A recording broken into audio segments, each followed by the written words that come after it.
today. I hope you're doing fine. There's so many streams for us to see, but this one here is mine.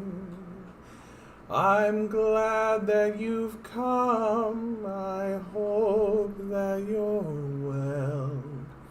Let's watch together as the world goes to hell. And we're streaming away. We're streaming today. Let's stream today.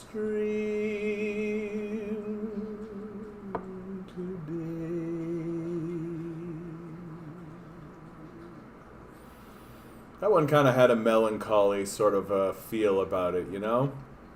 And I gotta tell you, it's what a weird, strange, odd day that I'm having today.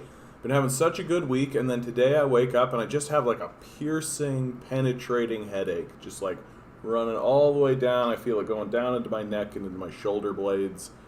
Oh, I've been doing everything I can to try and get over it, and I like feel it in my jaw. I feel it like it's just like. I think it's just because I've been running around so much and I haven't been having enough water. I think is really what it comes down to. Just not make sure you have a nice glass of water, right? Like I wake up in the morning and have a cup of coffee and then I like run off it's not that I'm not drinking water. I just think that I'm not drinking enough, and so now I've got my nice cup of water here. So hopefully this will still be up to snuff. I suspect I'll be a bit more subdued than I typically am, but we'll see. We'll see. My passion and stupidity often outweighs my sense of self-preservation. So, beautiful shot coming from. If you're not looking, a beautiful shot here from the campsite at Kawartha Highlands Provincial Park. I've been here. Absolutely beautiful place. I actually think I've been on this very campsite. This wonderful shot. And you see how calm the water is, the reflection of the clouds in the water here. So beautiful. Beautiful day for cloud watching, too. I love watching clouds like this. I know, Milo. I know. My little dog's barking over here. He's got a face full of peanut butter. Hi, Ruth. How you doing today? Good to see you. Good to see you. And I figure, hey, why not start with an update on what's going on in the Olympic Games. China seizing the number one spot. As you can see, China and Japan are tied for gold at 15 medals apiece. But China has more silver and more bronze, and so that ups them to 31 medals total, while Japan has 25 total, so that puts China in first place. The United States close behind in third place with 14 gold medals, and in fact, if the United States were to win one more gold medal, and tied China and Japan for 15, that would put them in first place because they have more total medals altogether at 38. So this is a close race between these three parties. Very impressed to see Japan up in the mix, actually. Although I don't know who else I was expecting to see. I was expecting to see China and the United States at the top of the heap for obvious reasons, right? They're the economic superpowers. They're the ones that have the ability to support this kind of endeavor. Japan, though, really wasn't expecting to see Japan there. So, and I mean, perhaps that has something to do with that it's the Tokyo Games, and so Japan has really put in a strong showing. And of course, the number one medalist comes out of China for swimming. 2 gold medals and 1 silver, 3 total. A good showing. Certainly not like a Michael Phelpsian style showing, but you only get a Michael Phelps every so often. So, what a treat it was to be around when that guy was doing his stuff. My goodness. Absolutely incredible. Yeah, Russia and Romania was always up there. Russia, of course, is represented fourth place, but you can see how there's quite a large divide, eh? Like it's really interesting to see how it's like the top three are like really at each other's necks, and then drops right down to fourth place with 8 gold medals, down from 14. This is Russia, of course. They're technically the Russian Olympic Committee because there's some stupid political thing. I don't actually know specifically what this is, but I know that they can't compete at the Olympics as Russia for some reason, and I don't know what it is, and I don't want to bother. I don't care that much about it. So, but I just think it's weird. Like, why can't it be Russia? Who's after us? So we are 12th place. Right under us is Hungary, Slovenia, Croatia, Kosovo, Brazil. So like a nice smattering of Eastern European nations directly underneath Canada. And right above us, of course, the Netherlands and Italy. So it's interesting how this divide kind of works. Like you got China and Japan and the United States sort of at the top, ostensibly tied with one another. Like, I mean, like the hardcore fundamentalists of, like the hardcore communist supporters are gonna be like, yeah, China's the greatest country in the world. And, the hardcore like USA guys are gonna be like, USA, USA. But this is ostensibly a tie. Like, I mean, one medal here, one medal there, right? And then a significant drop down for Russia. And then it's Australia, and then it's like all of the... Oh, no, I shouldn't say all of, though, because like there's South Korea. But it's very much like the European nations in sort of the... what you'd consider the Commonwealth nations in the 5 to 10 slot, and 11. And then there's Canada. And then it's like the Eastern European nations are in the like next spot. And then you start getting... There's your Romania at 19. Oh no, like I still haven't been shown. Like as we go down, lots and lots and lots and lots and lots. Like there's 59 nations here, and this is only the nations that actually placed a medal, right? So I don't know. I don't know exactly how many nations. So there's my favorite thing to do with this is to click on is to find out like what medal. I'm a disaster. So like. I know there's a way to do this, and I'm just botching it. So I went and found Cuba. But Cuba has a medal. I did this recently with Kuwait. Kuwait has a medal in shooting, apparently, skeet shooting. So Cuba, I'm a disaster. Okay, I'm going to abandon this. I no longer care. But Cuba has a medal. Good for them. So now we're getting into the meat and potatoes stuff, right? From USA Today, troop suicides rise as Pentagon officials points to U.S. military stretched by China. Hey DM, how you doing today, bud? Good to see you.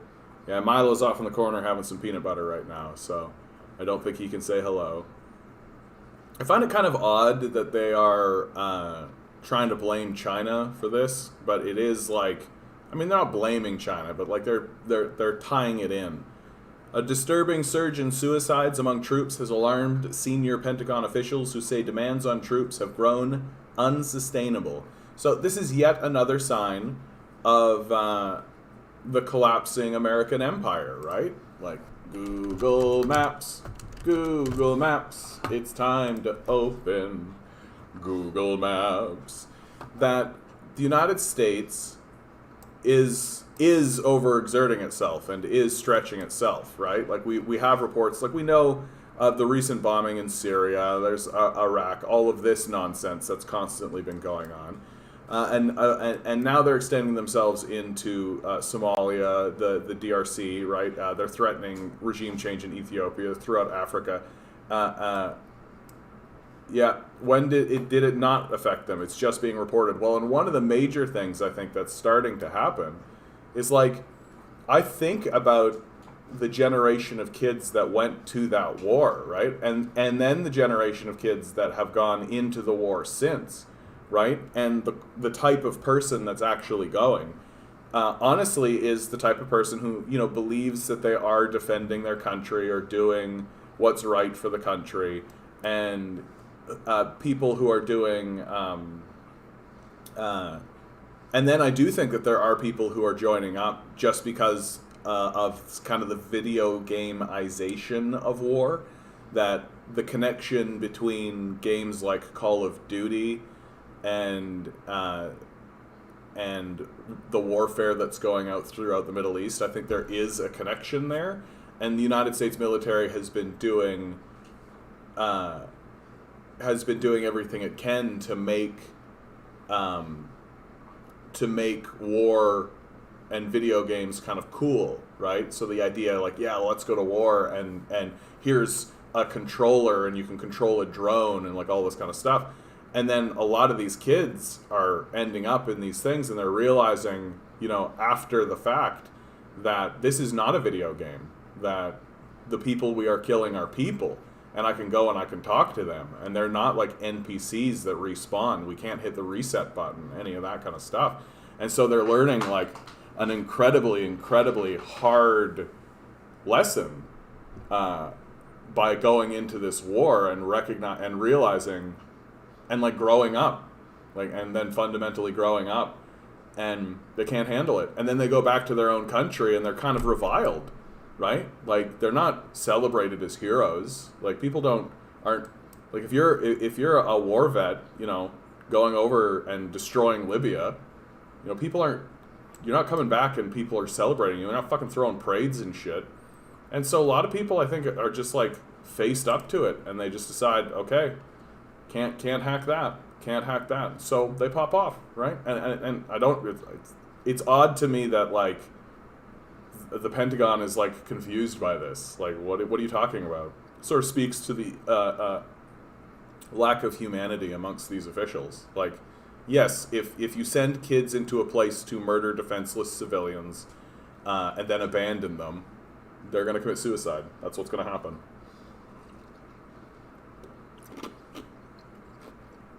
Why Somalia now? I just think that this is like empire maintenance. That there was, when I look into the story, it really is like a group of Islamic, like Al-Qaeda kind of connected group, started to seize power in a region, and so they just shot a rocket at them. And it really, like, when we think of bombing, we think of like this big, high-scale sort of thing. But really it was, a single rocket that they shot to just kind of put an end to it. Oh, and I mean, a lot of the drone strikes, we are learning now. I don't know if I have a tab on this open, but we might run across it. But we're learning now that 90% of drone strikes kill bystanders and don't hit the target, right? That 90%. I believe I do have that open, actually, as I'm saying it. I think that, actually, it's an Edward Snowden quote, if I'm not mistaken. Edward Snowden, come on. Well, we'll come across it. And I actually do have, you guys are really, really getting into the, yeah. So let's get into this, because you guys are really getting into Jagmeet Singh and the polling data and all this kind of stuff. So I've got the most recent polling data open from Angus Reid. Really reputable polling. You should pay attention to Angus Reid. I find that they're really good centrist sort of. They really do try to keep things nonpartisan, and like they're trying to capture the image of what's going on. I trust their information. Because you guys are saying, like, Jagmeet Singh has a backbone. He stood up to Trudeau, telling him he cannot call an election during a pandemic. He sent a letter to the GG requesting her to refuse Justin's request to dissolve. My, what will Ilhan say? Yeah, he's gained 6 points. Yeah, I really hope the NDP does win a minority. It's nice to hope. I'm still thinking that we're gonna end up in liberal minority territory. It'd be good to push for NDP minority, certainly. I don't know that Jagmeet has the organizational structure to do that.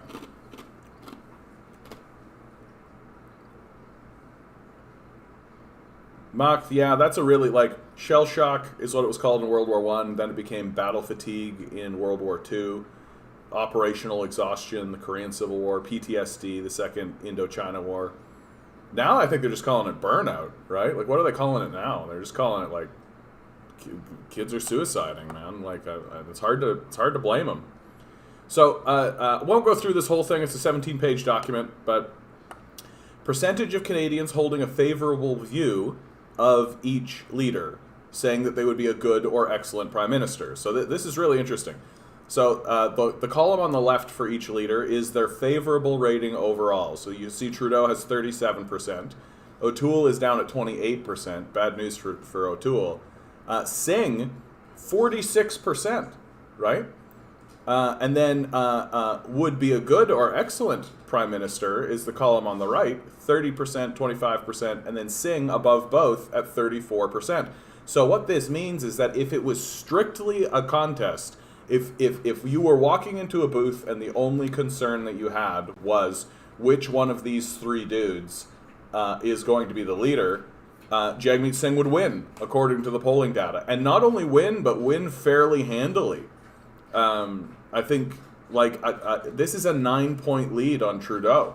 And then, and like a 18-point lead on O'Toole. Like that, Singh would win the election if that was the only thing that people were talking about. Or the only concern, right? So that by itself is already really notable and definitely something that cannot be ignored. And of course, this is just them going through their methodology and then the breakdown of it. And this is worth actually looking at because this gives you a better sense of how strong the feeling is, right? That like the favorability overall is somewhere, okay? But when you look at so the bottom color here that you see is the very favorable. So Aaron O'Toole and Justin Trudeau are separated on very favorable by a single percentage point. Jagmeet Singh, on the other hand, enjoys a 3 to 4 point lead in that category. So if you are favorable of Jagmeet Singh, you're actually going to be more favorable. That favorability is stronger, right? People are more excited by Jagmeet Singh than the other two. Interesting to point out that the Bloc Québécois leader is even more favorable than that. That he has even a 5-point lead. So if you're supporting the Bloc Québécois, you're really supporting this guy. Which I think makes sense, given that it's mainly a provincial party on the federal stage. Which, I have no... Good for them, is really where I come down. And then you see that the favorable category, right, is a bit weaker, even, for the Liberals than the NDP. So the NDP kind of have Trudeau and the Conservatives trounced. But where it gets really interesting, okay, is the unfavorable and very unfavorable category, okay? Because Aaron O'Toole is viewed as unfavorable, but his very unfavorable category is actually less than Justin Trudeau.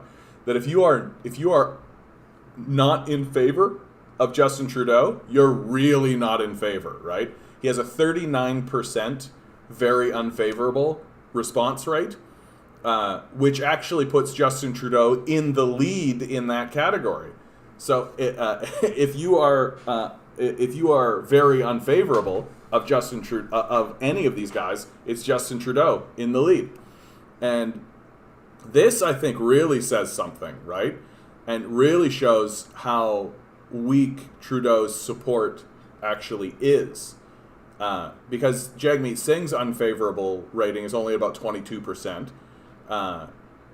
which is the same as his unfavorable, right?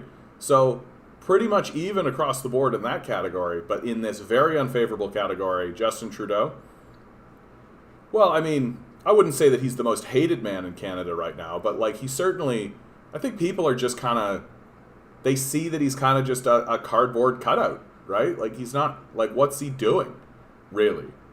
And like, in many ways, I think that Justin Trudeau is just kind of a sellout, right? That he like, maybe he did get elected into power with this idea that, oh yeah, we're going to do stuff and rule from the left and be progressive and all this kind of stuff, and then just sold out.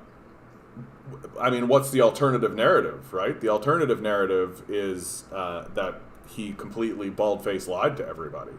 So I don't see Justin Trudeau.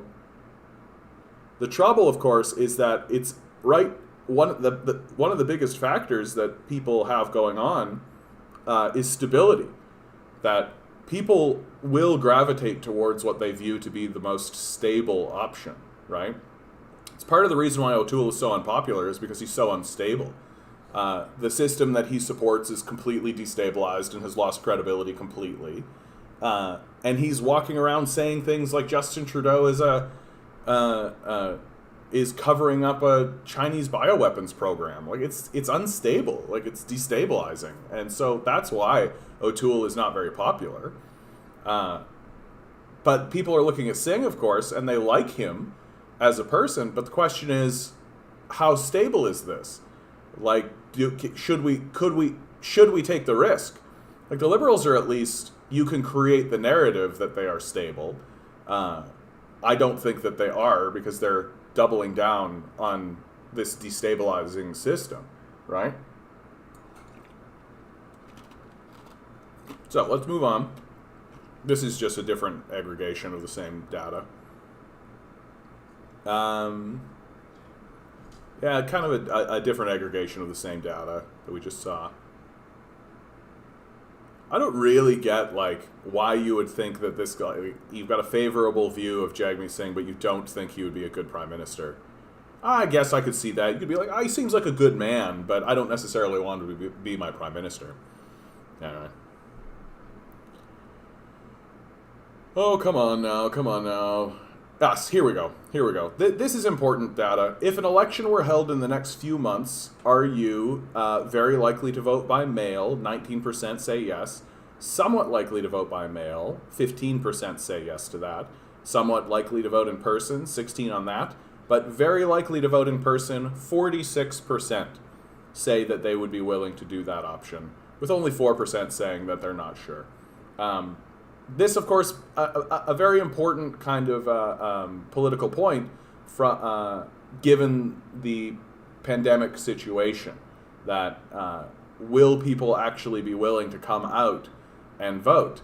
And because if this number, if like this was 30% and all the mail-in stuff was much stronger, well, if I'm a politician, then I'm pushing on how to get mail-out ballots. And if I'm a disruptionist, like the Conservatives are likely going to be, then I'm going to be trying to disrupt mail-in ballots and things like this. Interesting, if you combine all these three, the somewhat likely to vote by mail or that is 24%. So I think most people are willing to come into a ballot booth and are supporting that idea. I wonder if they do actually get into the question of, if they actually do get into the question of, oh yes, this is really great. This is really great, and this is something that I wanted. This is going to spawn me off on a thing that I might actually clip, because so the number one issue by a wide margin is environment and climate change, right? 36% of the population. Oh, I should actually say what we're talking about. Please rank the issues facing Canada that you care most about. So this is what Canadians care most about, right? Environment and climate change, 36%. That's only slightly actually ahead of healthcare, which is at 33%. So I kind of take a holistic view whenever I see these sorts of polls, because like things like the environment and climate change and healthcare are actually tied to one another, right? But this is how Canadians are answering this question. So so what this means, right? 36%, the majority view, is that environment and climate change is the number one issue. And you have a federal party on the stage that's dead in the water on this issue, right? That if you're not talking about the environment, if you're not talking about climate change, you're dead in the water. And the Conservative Party doesn't even acknowledge that it exists, right? So, like, that party is dead in the water. Like, they can't go anywhere. Because on the number one issue, they don't give a fuck at all. And they don't have a leg to stand on in regards to healthcare. Like, what have they been doing with healthcare for the past 30, 40 years? Is they've been doing everything they can to privatize it and make it worse, right? Housing affordability has spiked up recently. Makes total sense. Housing affordability has become a major, major issue. I find this to be really funny, that they include, like, the economy. Okay? The economy. 24% of people are worried about the economy. But, like, what is the economy? What is this? The economy. Tell me more about what the economy is. And I'm genuinely of the opinion that if you actually, like, laid out in front of people and said, this is what the economy is, and you actually showed them what it looked like, people would be like, oh, this needs to die. Like, this is an abomination. Like, the outcomes and the way the economy actually works is like the most distorted evil monster that exists in the world today, with outcomes like, let's bomb Yemen. And you're like, why are you doing that? Like, why are you doing that? And this flows into the big thing that I wanted to talk about, which is the deficit / government spending, right? 23% of Canadians are like, government spending and the deficit is a problem. And this is really what, like, this gets into talking about what I have come to call the conservative deficit grift, right? That they really are banking on the idea that most people do not know what a deficit is, right? And that a government deficit has become linked in our social consciousness to, like, a home budget or a business budget, right? We have lots of examples of politicians talking about the deficit as if it is a home budget or a business budget. It is not that. It is explicitly not a home budget or any of that. Oh, my little dog wants some peanut butter. 1 second, guys. 1 second. Oh, I know, Mr. Poops. Oh, you want some peanut butter? Peanut butter time for the pug. He likes peanut butter. Well, who doesn't? Don't we all love peanut butter? Don't we all love peanut butter? And so, because of this linking to the idea that a deficit is a home budget, you can make up all kinds of dumb shit, right? You can say, like, we need to reduce the deficit. Reducing the deficit for our children's future because you've pretended like it's a debt, right? You've pretended. Did I get to 600 subscribers? Did that happen?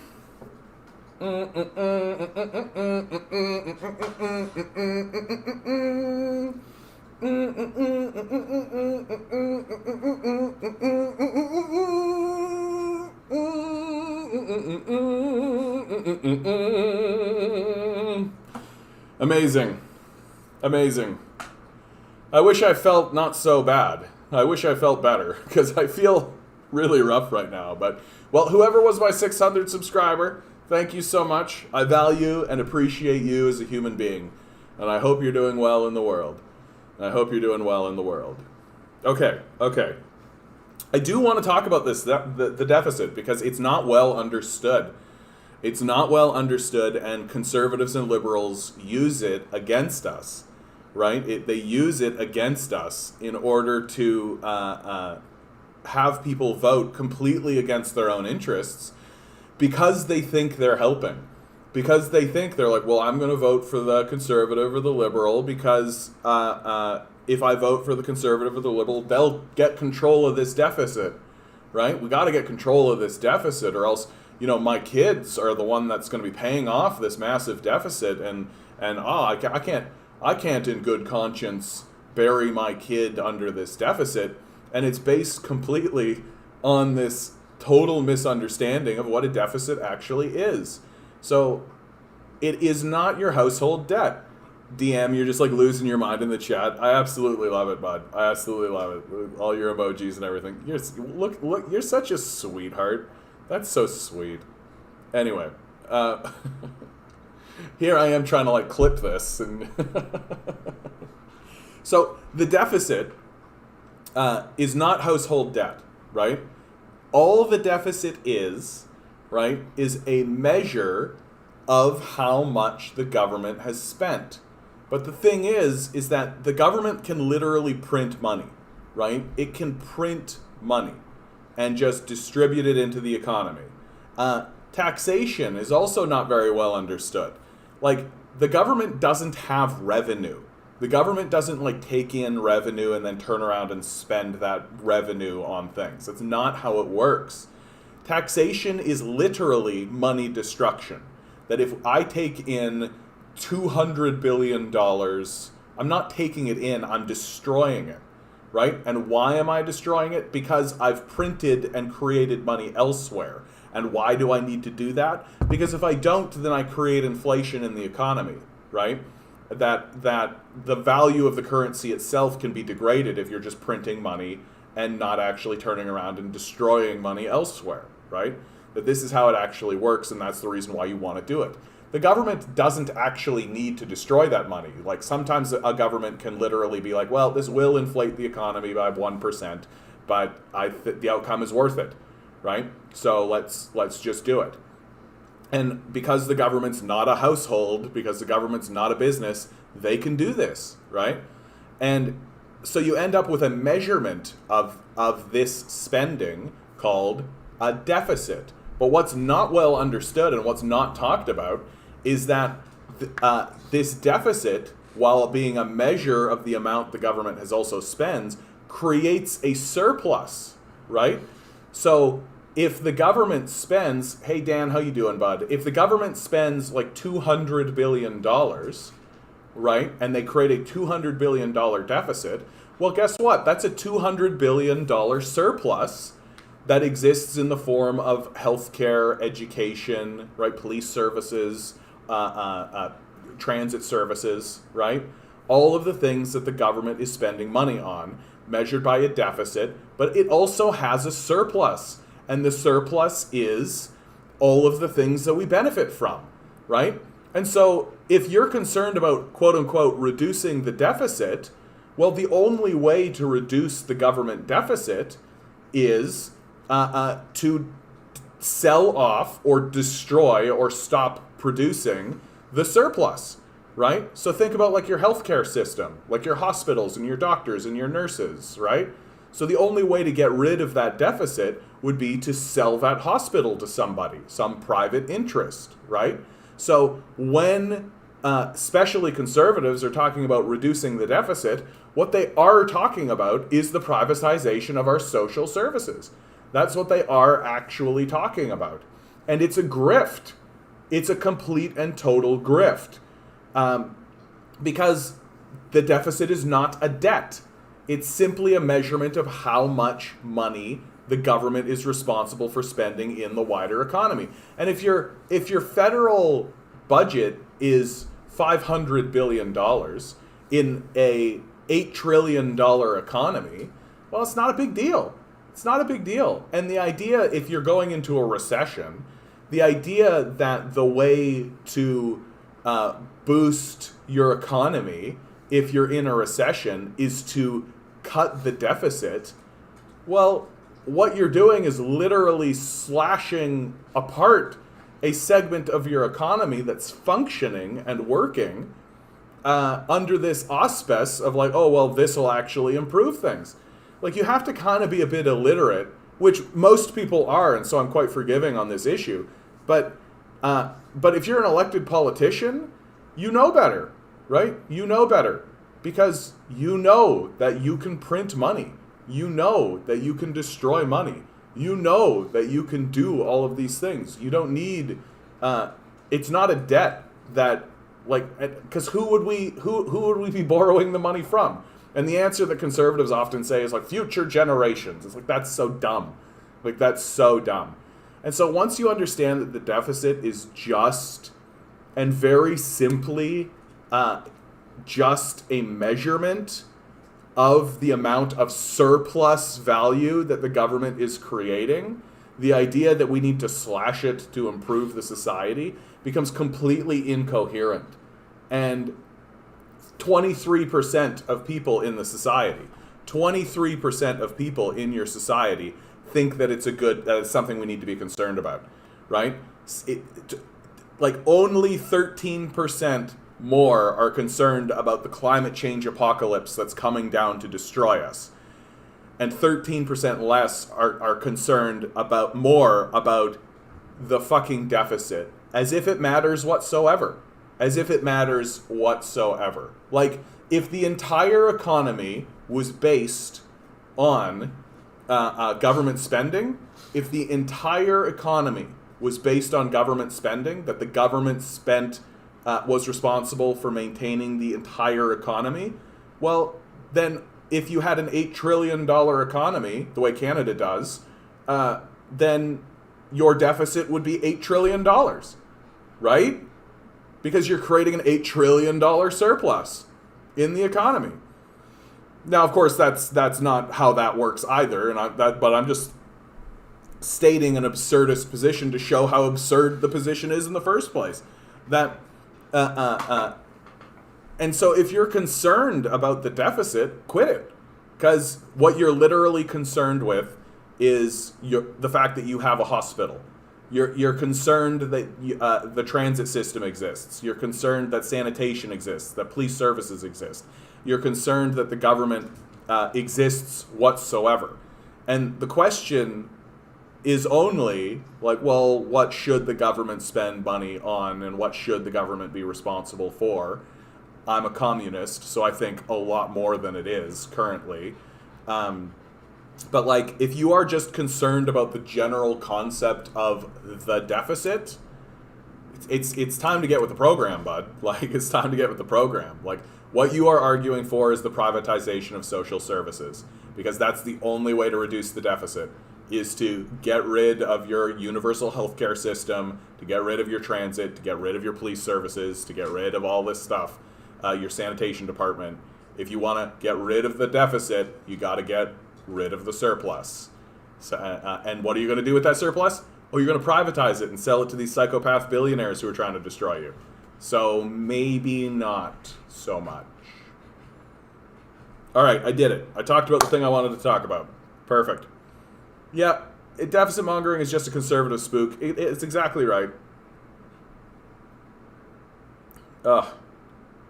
All right, guys, this is going to happen a lot today. I gotta go use the washroom. I'm drinking tons and tons and tons of water.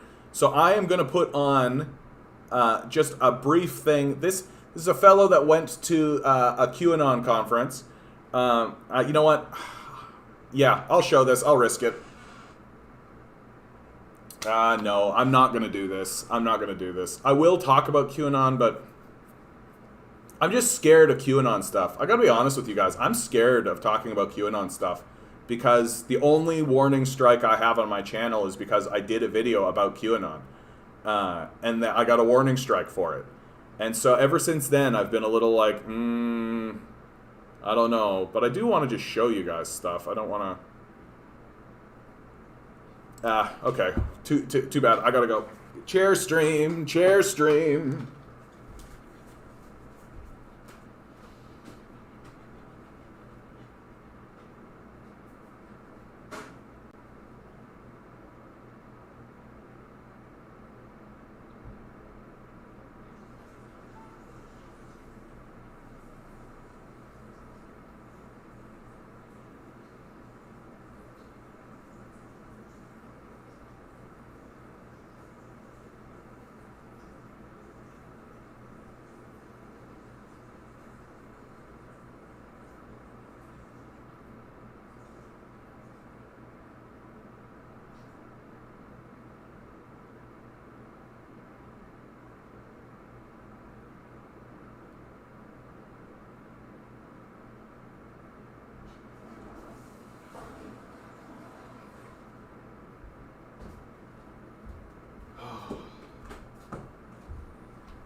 Oh. Okay. That makes me feel a lot better, damn boxes. Okay, I'll get into it then. Okay, good. That does make me feel a lot better. Okay. I do want to, like, Garden Mice saying deficit mongering is just a conservative spook. In my opinion, it's steadily no longer becoming an opinion, though, right? Like, Like, the opinion is that the deficit is debt. Like, that's the opinion. But the fact is that it isn't. And once you understand that that's the fact, then you can start talking about it without that kind of rhetoric. Yeah, the economy to them is just a system created so billionaires can maintain their wealth. Yeah, I just like I don't quite understand why people are still defending this economy, like the economy. You know, I just think you got to be like completely outside the norm. Now, okay, let me show this because now I feel like I've hyped it. I'm not going to show a lot of this, but I feel like this opening is enough for me to really bounce off of. Whole life. And one time I just came across a video that was about Biden and Kamala Harris and Clinton and Obama. They are Satan worshipers, Satanists. They're Satan worshipers, 100%. And I couldn't wait to tell my family. And they just go, they just said, you're crazy, Trump's the worst. How does that make you feel? Sad, I cry all the time. But I just keep praying. That's all I do. I just keep praying and asking God to open their eyes. I have a beautiful family. They're just blind. Which family member do you miss the most? Probably my baby sister. I told her we're in a spiritual warfare. This is between good and evil, and she rolled her eyes. What was her name? Meg. We go and have wine together and lunch together, and it's gone. You wish you had never stumbled upon. Once you learn, you don't turn back. I know what God wants of us and what Jesus wants, and it's what Trump wants, and it's what the patriots want.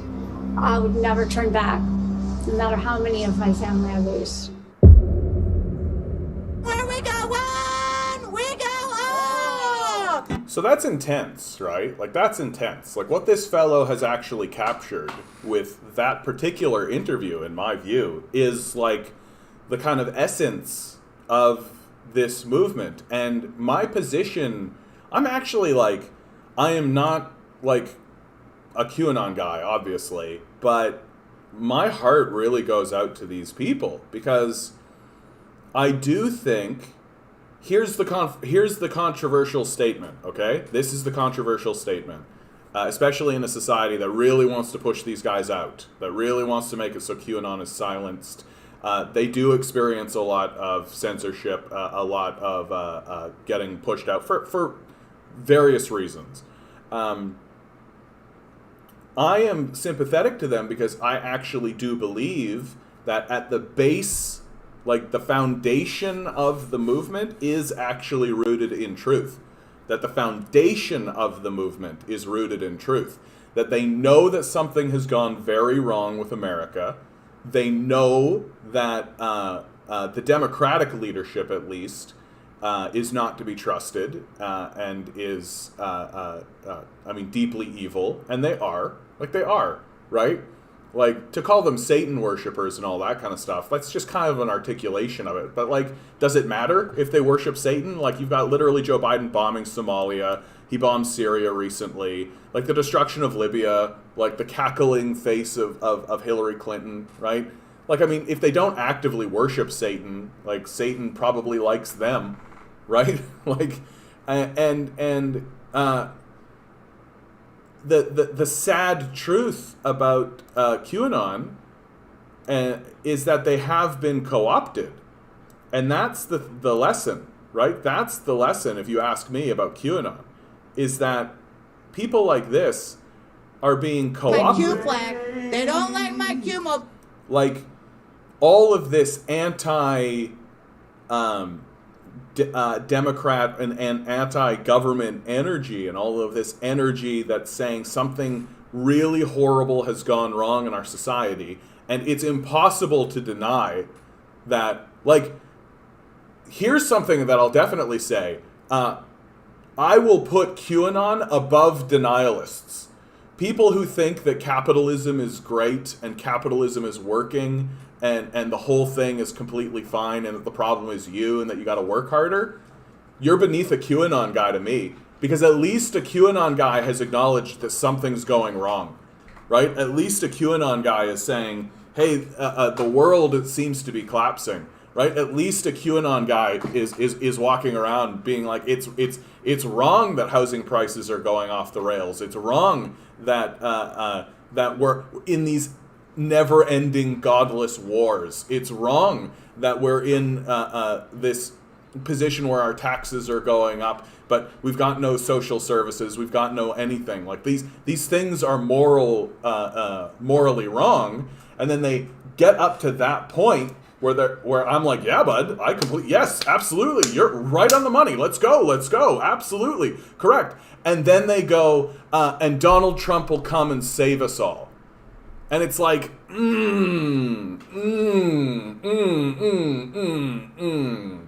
And it's happening because the movement is being co-opted, right? Because the people who began that movement went into the Republican Party, much in the same way that like the Tea Party did, right?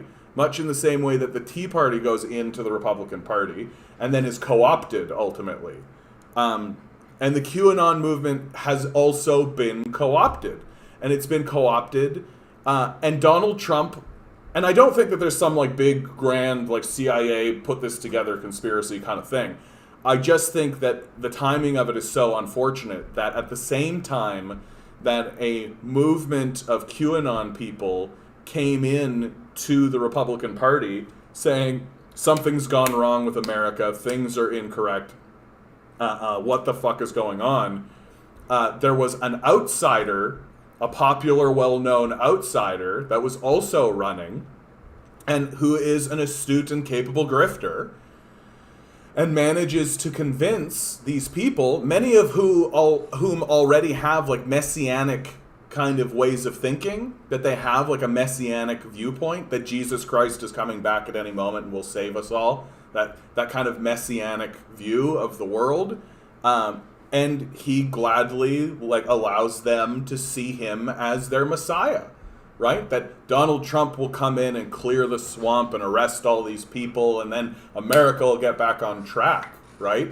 And it's and when you actually like state it as cleanly as this, where like a group of Americans think the world has gone wrong, guess what? It has, very obviously. We can all agree with that. And they have been co-opted by a grifter in a far-right fascist party into believing that the problem isn't like the structure of America. The problem is the Democratic Party, right?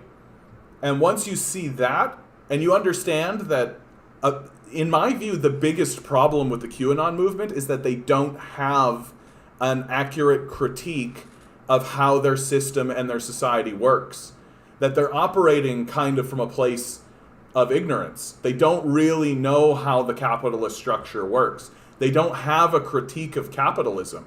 And because they're so entrenched in the Republican Party, and because they're so entrenched in this idea of like America and capitalism and all this kind of stuff, if you actually come at them with a critique of capitalism, then they're just like, oh, you're just like a commie or a socialist, just like Biden. Right? Right? And so they're very, like, my heart goes out to them because I think they are fighting from a position of truth and fighting from a position of righteousness, but they don't know anything, and they're very gullible, and the very people who they should be listening to in order to actually ameliorate the suffering that they acknowledge exists, which makes them better than the capitalists or the capitalist defenders, the very people they should be listening to, they can just write off as commies and socialists, right? And the power structure is somewhat aware of this, that it's very important. It's very important to keep QAnon away from groups like Black Lives Matter and Antifa and all that. It's very important that these two groups stay away from one another. Because they are ostensibly allies, right? They have exactly the same complaints. They have exactly the same concerns. They have exactly the same problems with the world as it's going on. And the solutions to their problems are exactly the same. But you gotta keep them separate. And you can see this happen over and over again in American politics. It's no coincidence that at the same time that the Occupy Wall Street movement is happening, the Tea Party movement is happening. It's no small coincidence. And the difference was that the Tea Party allowed itself to get co-opted by the Republican Party, whereas the Occupy movement refused to be co-opted by the Democratic Party, and that the danger of the Occupy movement was to the establishment was that the Occupy movement started to merge the Tea Party's concerns with the Occupy movement. It was coming from the Occupy movement because the Tea Partiers were saying the problem is government, right? And the occupiers initially were saying the problem is corporations, right? So the problem is corporations. The problem is government. The problem is corporations. The problem is government. Well, it was the occupiers who eventually started to put together that, wait a minute, the problem isn't corporations exclusively, and the problem isn't government exclusively. The problem is that these two forces have merged in a political ideology known as fascism. That's the concern, that they've merged with one another. And the moment they started to put that together, they started to actually go talk to these Tea Party guys, and in the streets no less. And the Tea Party guys and the occupiers were starting to talk to one another, and that's when the encampments get cleared. The encampments get cleared at the exact moment when the Tea Partiers and the occupiers start to talk to one another.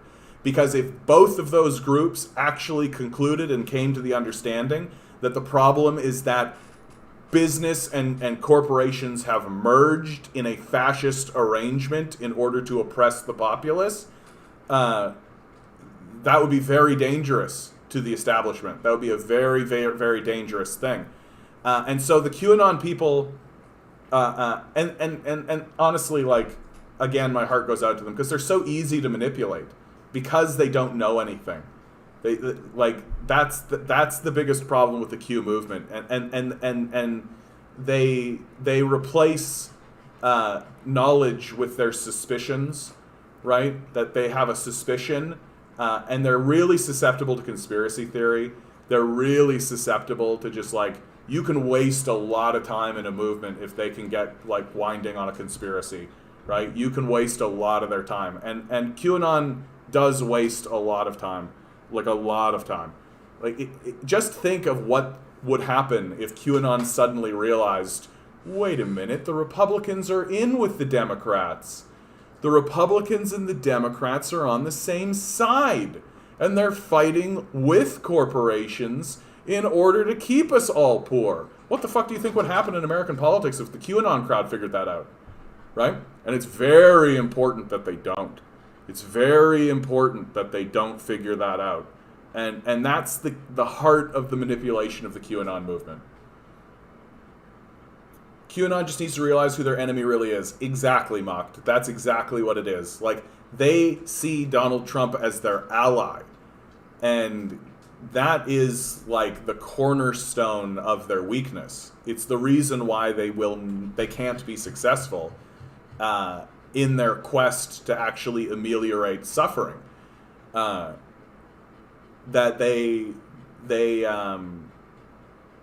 if they realized that Donald Trump was just a grifter, and they realized that the Republican Party was not working in their interests at all, then some real shit would happen in America, man. It would happen real fast. Like, these QAnon people are motivated, dude. Just see what happened January 6th. Right? These QAnon people are fucking motivated. They know. Like, they know some shit needs to happen. The trouble is that they have been funneled into this belief that the problem is the Democrats. And I mean, the problem is the Democrats, but it is also the Republicans. And I just don't know that they're equipped to handle that in serious ways. So, Ruth, you're saying Qs are a cult. They were used by Republicans as their base. People belonged to something other than made them look forward to something. What was said didn't matter. And there's something to that, too. And this is talking to an element as well, Ruth, that I think is important to talk about, which is that, like, this is why it is extremely dangerous to allow organizations like the CIA, who are explicitly there to lie and deceive and to be duplicitous to the people around them and to the society. That's why it's extremely dangerous to allow an organization like the CIA to exist. Because people don't know what to believe, right? People don't know what to believe. They don't know who to turn to. They don't know what to look at. They don't know who to listen to, right? And so, yeah, of course they're going to end up in crazy, silly, absurd kind of places. Of course they're going to end up there, right? Because it's just a matter, it's just inevitable. It's just inevitable. If you took 100 people, gave them no information, showed them the world, this much of the world, and said to them, create a theory about what's happening, most of them are going to come up with some crazy shit that doesn't connect to anything and isn't logical at all, right? And if you've got them all isolated in their own little place, but you can go around and talk to all of them, well, then you can manipulate them, and it's easy to do. And a big thing, you are correct in saying that it is a cult, because their allegiance to Donald Trump is unshakable. And that allegiance is strictly based on the fact that Donald Trump is this kind of quote-unquote political outsider from their perspective, right? That he's this political outsider that's going to come in and drain the swamp. And so strong is their desire that this draining of the swamp occur that they're willing to completely push in and create any kind of rationalization that they can in order to support him. But because they don't have an actual critique of capital, because they don't actually have a critique of the economic system, they don't understand that Donald Trump is their enemy. They don't understand that Donald Trump is allied to the very system that QAnon wants to drain the swamp. Because they see Donald Trump as an outsider, when he is very explicitly not and never has been. And this really just comes from, a lack of an understanding that the corporate sector and the government sector have merged, and that Donald Trump was on the corporate side of this equation for his whole life and decided to get into the government sector. But he's never been an outsider. He was born in a skyscraper. And if you don't have a conceptualization of class, if you don't have an understanding of class systems and capitalist systems and how they have co-opted and taken over governmental systems, then you can live in this kind of dream world where Donald Trump is coming in and he'll go in there and clean the swamp. And it's very, naive, and there's, a childishness to it. But in my view, it does come from this genuine sense of we're fighting on the side of righteousness. And so my conclusion when it comes to QAnon is that if you are a Black Lives Matter person, and if you are an Antifa person, you got to start talking to these guys. You got to start talking to these guys because they want to do what's right. They want to make America better. They want to improve things. They want things to flourish, and they want a better society. They just don't know what they're talking about. And the most dangerous moment that could possibly happen to the establishment structure would be if QAnon woke up and realized oh, these guys have been grifting us this whole time. And then you'd see some shit go down. Right? It'd be like we've all seen this movie or this television show where there's been a grifter who's been grifting people. And there's the protagonist who sees that he's a grifter, right? He knows, but he can't prove it. He can't show it, right? He doesn't have like the linchpin. But there's always that moment where the grifter is outed in front of everybody. And what happens every single time that happens? The whole populace turns against that guy and chases him right out of town. Or maybe chases him towards a noose. So it's a dangerous game that the establishment structure is playing. It's a very dangerous game because the QAnon people have shown that they are willing to mobilize, that they are willing to put shit on the line, right? And right now, these Republicans, I think, are just happy that they're not turning on them. That's it. Because if they do, some serious shit is going to happen in America. Some serious shit is going to happen.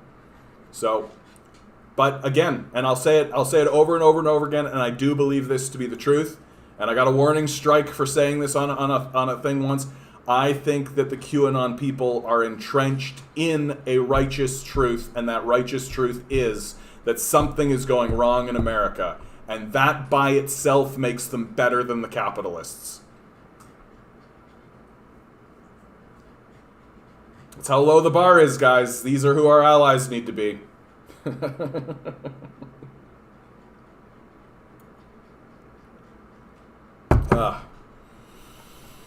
QAnon. What a time to be alive, hey? Like, these guys... Like, they are nuts. Like, I mean, you just need to look at some of these guys. Like, look at this guy. Like, come on, look at this guy. You're telling me this guy isn't a wackadoo? Like... And... Oh, there was one guy who, like, I really loved. Anyway, I'm not going to spend any more time on this. Like, it's not enough. It's simply not enough to be like, oh, QAnon, whatever, right? And try to push them out and try to censor them. It's not enough. You can't do it because it's not like they vanish. It's not like they disappear.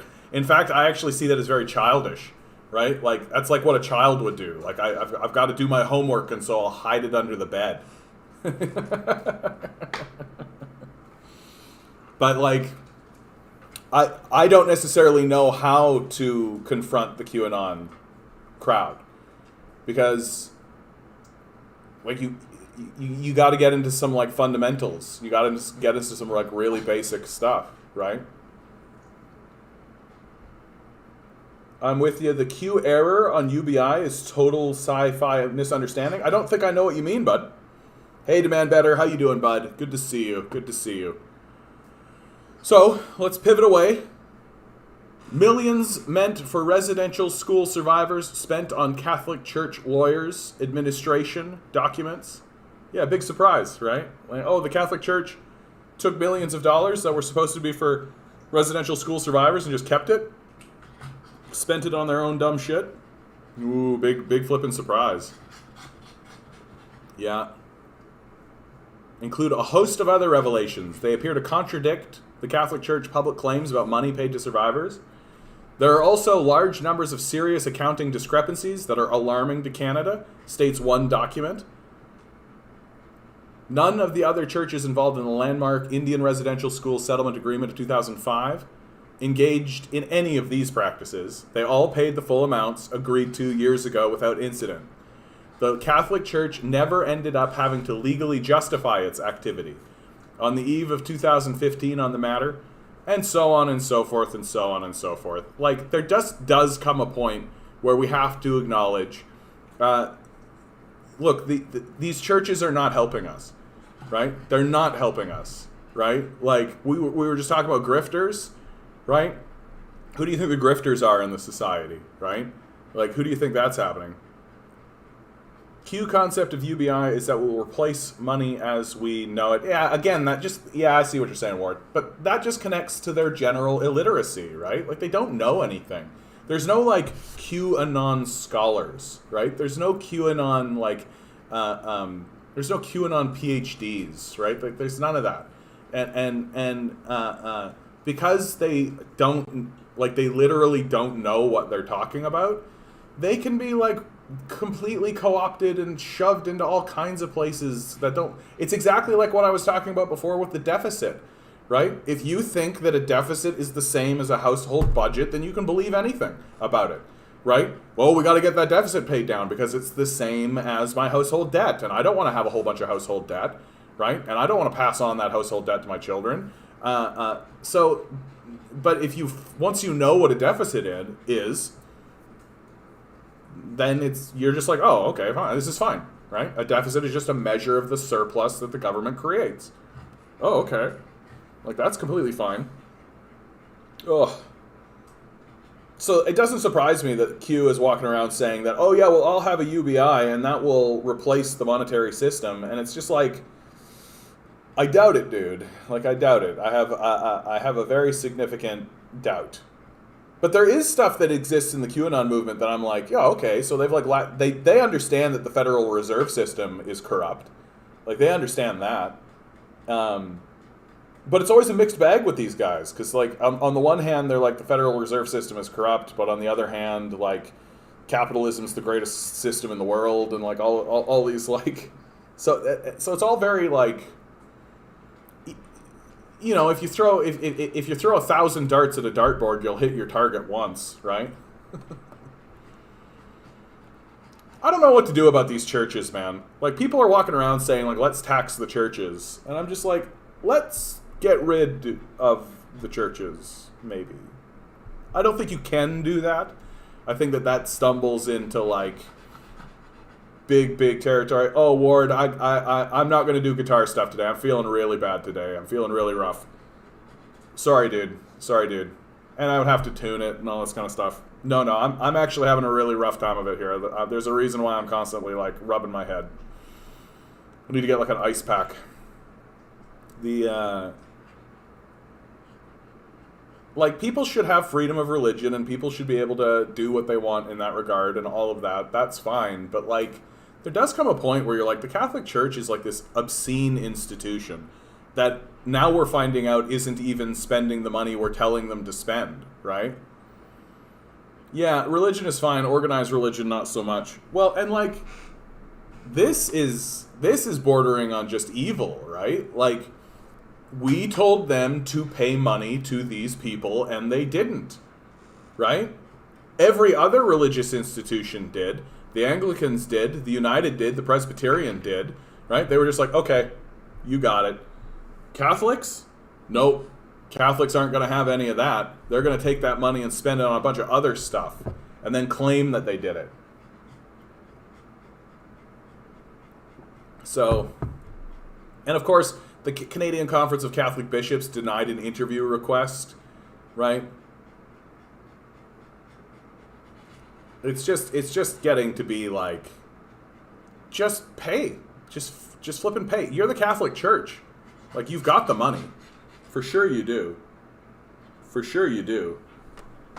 Oh.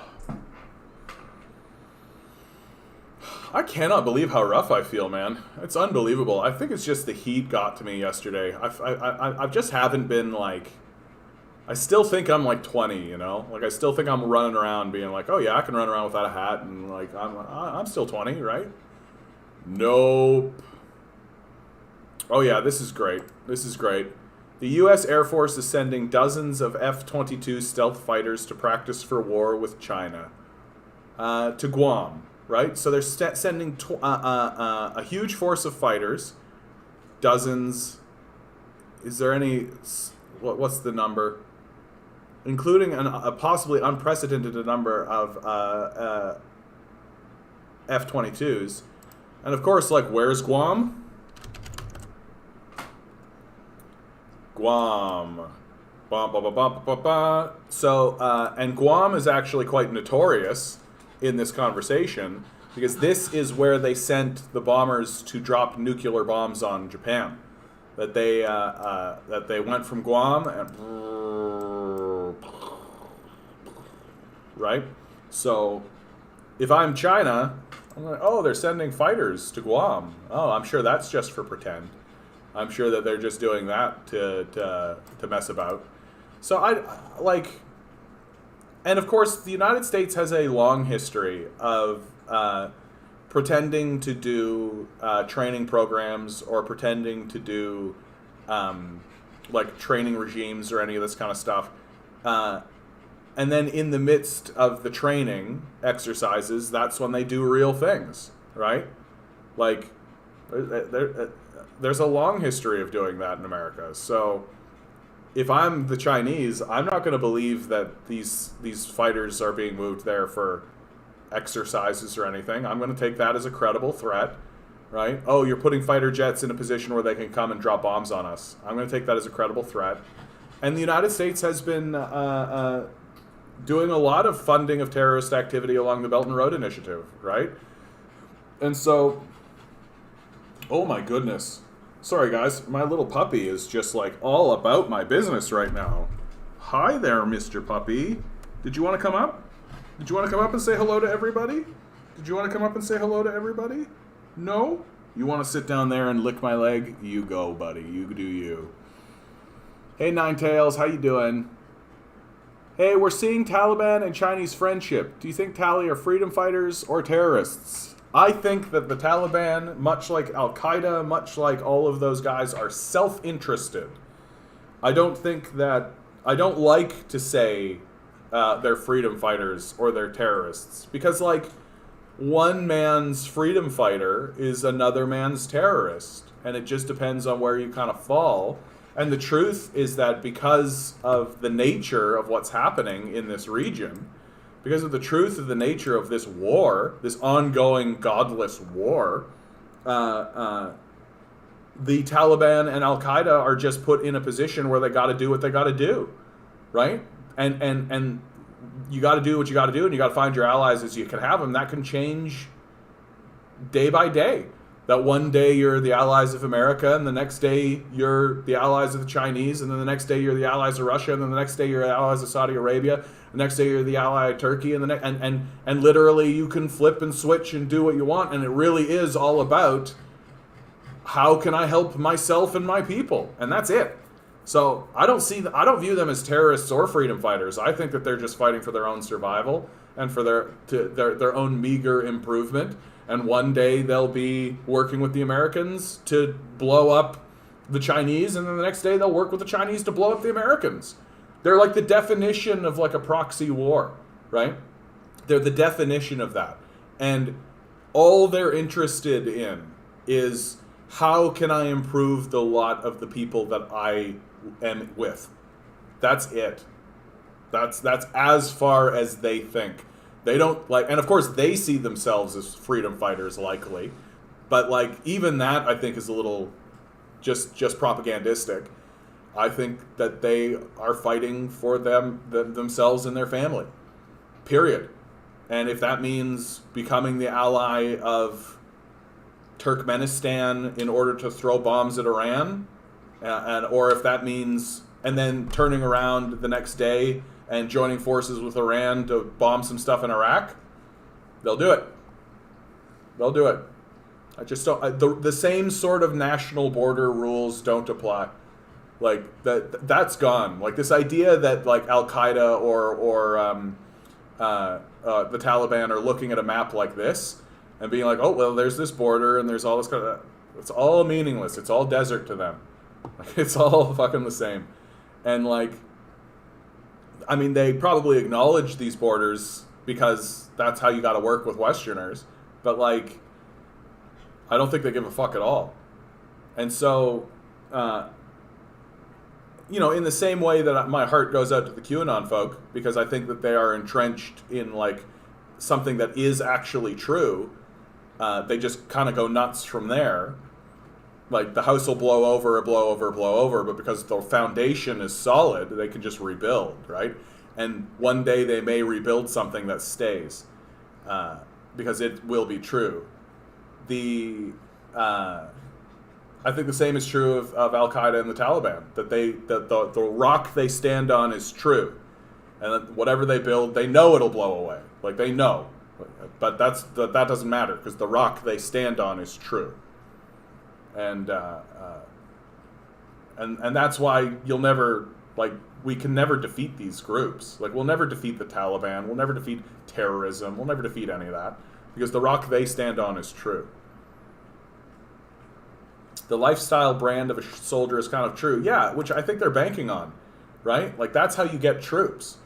Because you get all of these kind of, like, kids who are, like, video game kids, and they come in, and why do you think troop suicides are rising, right? Troop suicides going off the charts, losing their minds, for a very simple reason. Because the lifestyle that they get shown and the pitch that they get shown and all this kind of stuff, well, when you actually go over there and you start murdering people, you realize pretty quickly, oh, this isn't a video game. Oh. oh dear. That warfare isn't, like, fun.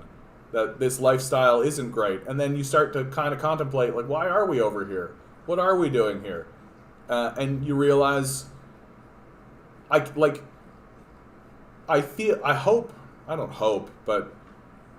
suspect that I will be alive to see someone make a movie that will be about a young man's journey from being literally like a video game kid, and the journey to his enlistment and the journey into the military, to the realization that he is working for the evil empire, that he is essentially a stormtrooper in the evil empire, and then his decline from that, probably being injured, his abandonment by the government, and then finally his suicide. I suspect that movie will happen in my lifetime. Because, like, how is this society going to deal with the fact that it's been acting like the Nazis for the last at least 20 years? Like, how is this society going to deal with that? Is it going to deal with that? Is it even going to try? Do you think? Or do you think it's just going to do what it did with, like, the Civil War or the enslavement of the black population and just try to forget about it? Yeah. Call of Duty probably helps a lot with that too. Well, and we know that the military works with those organizations. Like, we know that they are trying to make, like, the military cool, right? And I am starting to see, like, some cracks in, like, I listen to military generals talk, and when I listen to them talk, I am starting to see some of these guys being like, what the fuck is going on? You know? They're starting to kind of, like, are we doing the right thing? I'm starting to see more doubt that so much of what's been going on here in the Middle East and throughout Africa has been done with this sort of insistent, persistent truism that exists in their mind that, of course we're doing the right thing. Like, of course we're on the side of righteousness. Of course we're doing what's right in the world, and we're helping people ultimately. Of course we're doing that.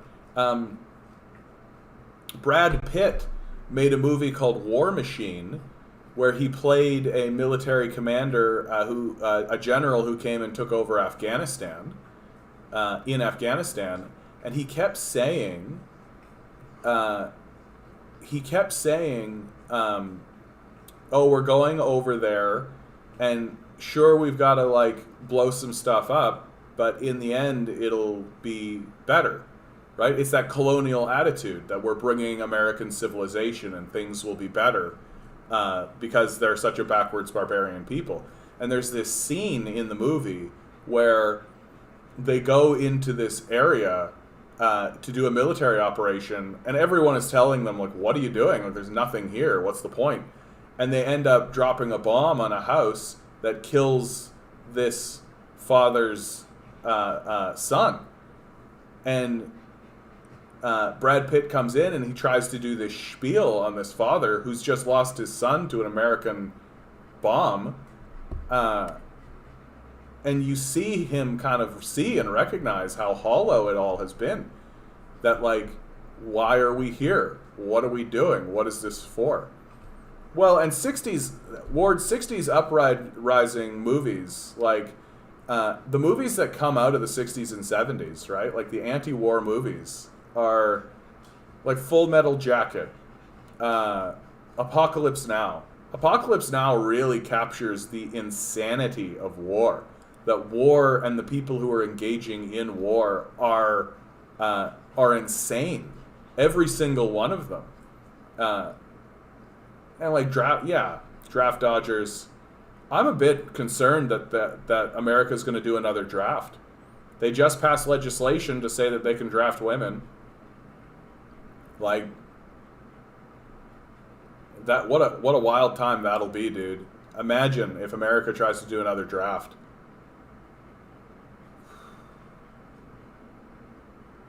I actually genuinely feel that if America attempted to do another draft, that simply by doing the draft, that would be the thing to kick off the revolutionary struggle. Because like, I just don't. Who's gonna go along with this? Like, who's gonna go along with being drafted?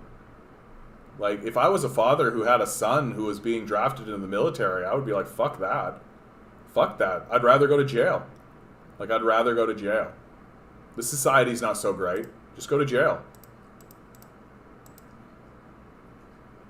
Oh yeah, here's the open billions in unknown funds flowing into the Canadian housing market.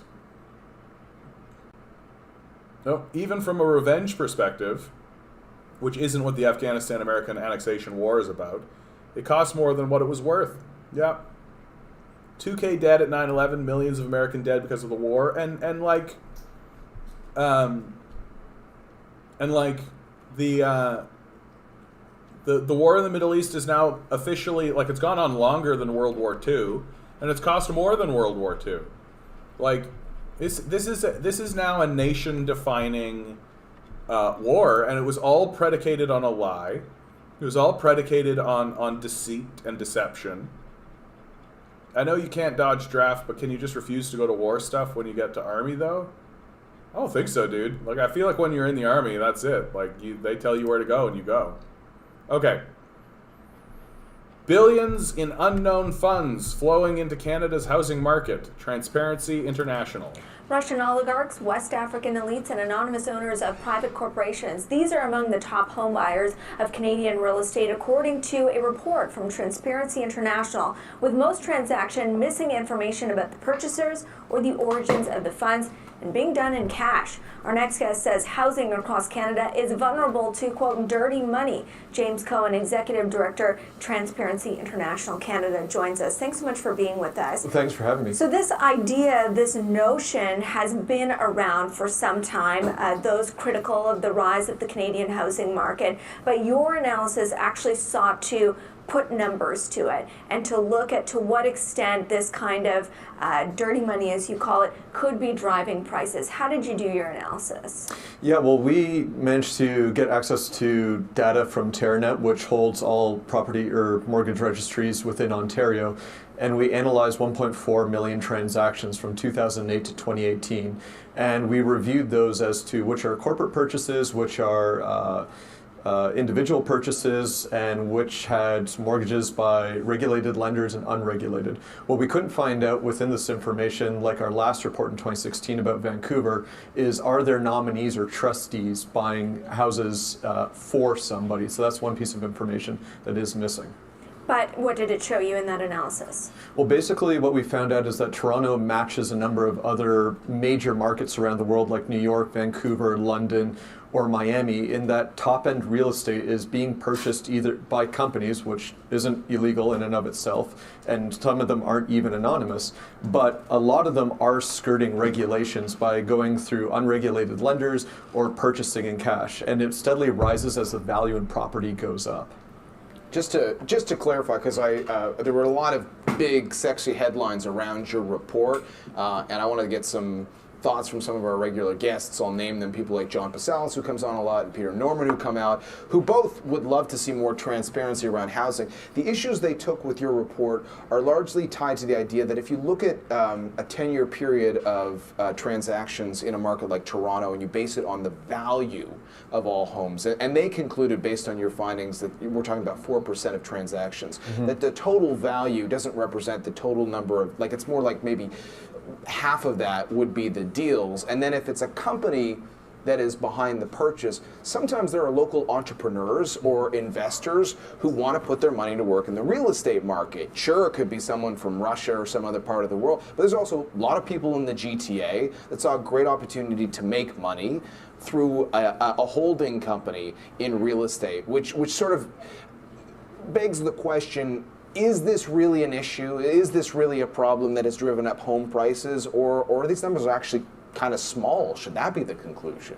Basically, this report was a risk assessment. Yeah. So we didn't actually say there is X amount of money that's dirty money. And basically, law enforcement for a long time in Canada hasn't really turned our attention to money laundering. And even in the budget last week, the federal budget, a lot of focus was on BC. What this report is showing is that it's not just a Vancouver problem. Toronto is also open to it, because these are regulations that affect all of Canada. Now, on the numbers themselves, yeah, it could be a smaller number than the overall 4% that we're seeing, but still, that's a large amount of money from overseas or even within Canada that could be dirty money. And within a particular neighborhood, that money could be driving up prices, especially if we look into the luxury condo market. That space that's being taken up, that in a city where we're seeing housing crunches, could be used for people that actually want to live. Like, for those who... Yeah, so, look, the long and short of this from my perspective is something we've already, we know. Billionaires are buying up all the property. Crouching Domic Hidden Merriman. I love that name. Yo to you, sir. Good to see you. Billionaires are buying up this property, right? And they're sitting on it. And, you can hear even within these interviewers, and even the way they're talking about it, they're talking about it as if these billionaires and these companies and these corporations are buying these properties so that they can turn them around and sell them. I don't think that that's the case anymore. I don't think that these guys are buying up this property in order so that they can turn around and sell it. I think that they are buying up this property because they know that when the economy collapses, they need to have land. That land itself is the commodity that will have value after an economic collapse. And so they're just speculating on land, and they don't care if they sell it. They have the land, right? They know that if somebody wants to use it, or somebody wants to do something with it, or something wants to happen with it, that, well, you got to come through me, right? Hey, Vince, how you doing? Back from the dead. What did you miss the past week? Oh, my God. If I were to summarize this week, I think it's just a lot of kind of a holding pattern, mainly. Nothing really new, nothing really big. Derek Sloan's new party to more Green Party disaster. Oh, yeah. Derek Sloan has a new party? Has he joined the People's Party? Anyway. I love this. This is essentially like a Beaverton headline, don't you think? Premier Doug Ford says he won't spare a penny to fight Ontario wildfires. Resists calls to declare a state of emergency. I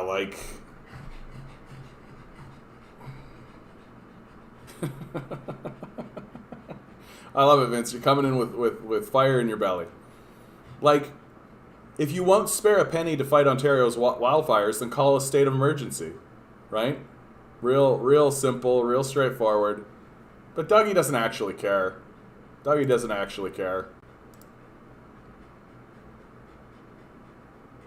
yeah, here's a nice little heartwarming study.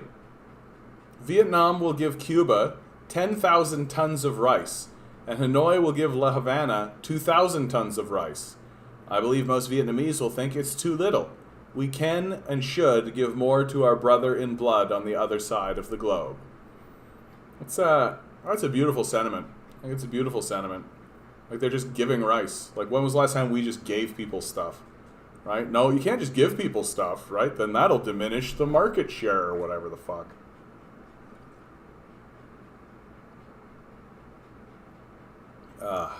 Oh, yes, I don't mean to glaze over this. Ward, you're saying new Buffalo in waiting revealed Buffalo as an environmental refugee sanctuary city. And, of course, there's a reason why Vince is pointing out, right, that Buffalo is trying to remove the role of the mayor. We'll see how successful they are at doing that. It's just so obvious, right? It's so like, if I'm the people of Buffalo, I'm not going to just stand around and be like, hey, like, you don't just get rid of, you're getting rid of the position of mayor the second a socialist is going to take over. Like, big fucking surprise. It's so, like, blatant and overt, and, like, they're not even pretending anymore. Like, the capitalists aren't even pretending anymore that they give a fuck about democracy or any of this kind of stuff. It's all just a show. And, like, if they actually do remove the position of mayor, like, it's so fucking embarrassing.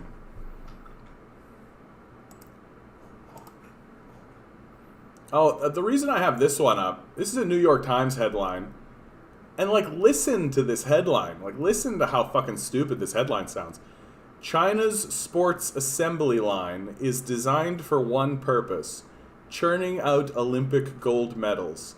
The state scouts tens of thousands of children for government-run training, funneling in many into less prominent sports that Beijing hopes to dominate. So, like, it's just so kind of, it's a disgusting way of framing it.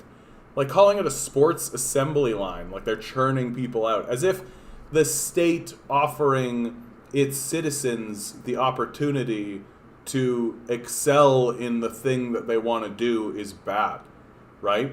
So the state scouts, and of course they say tens of thousands of children for government-run training, spooky communism, but, like, really think about what that is. It's like, so there's a state program that runs and operates, and it's specifically so that people can be involved in the Olympics and be involved in sports at the highest levels.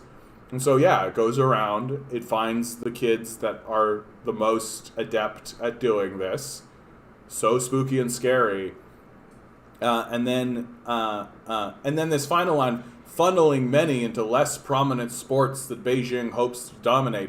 Like, what? Like, finding people who could perhaps achieve gold medals in places that aren't, like, the most popular? Like, what's, like, this whole, like, McCarthy scare framing of China, that, like, China has an assembly line that only has one purpose, like, if I read this like it's fucking McCarthy, China's sports assembly line is designed for one purpose: churning out Olympic gold medals, as if America isn't also interested in churning out Olympic gold medals, right? Like, the question is, which society is being more effective at doing that, right?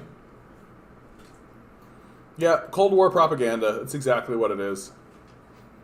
Former ExxonMobil and an ex-CIA agent are on the board of directors at the New York Times. Yeah. Man, I love Abby Martin on this. She should be everywhere to stop this Cold War propaganda. Yeah, everyone should listen to Abby Martin. Like, Abby Martin's, like,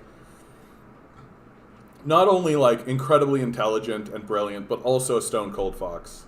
So, like, you gotta listen to Abby Martin. She's like the trifecta.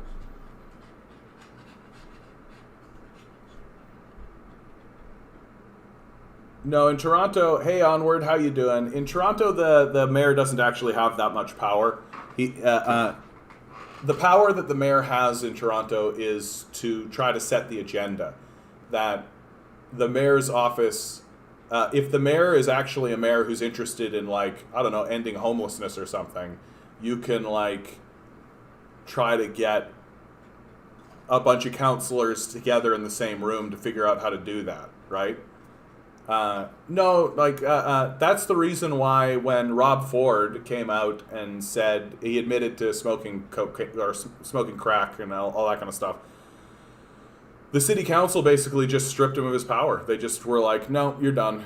And that was it. That was basically the end of him, because the councils, the true power in the city council is the councils themselves. If the city council decided to get together and decided to eliminate the mayor's office in Toronto, they could, right? They could. But it's useful to have a mayor. It's useful to have a mayor. Not only as like a symbolic figure in the society, but also to be somebody to go around and grab all these councillors and get them to talk to one another, right?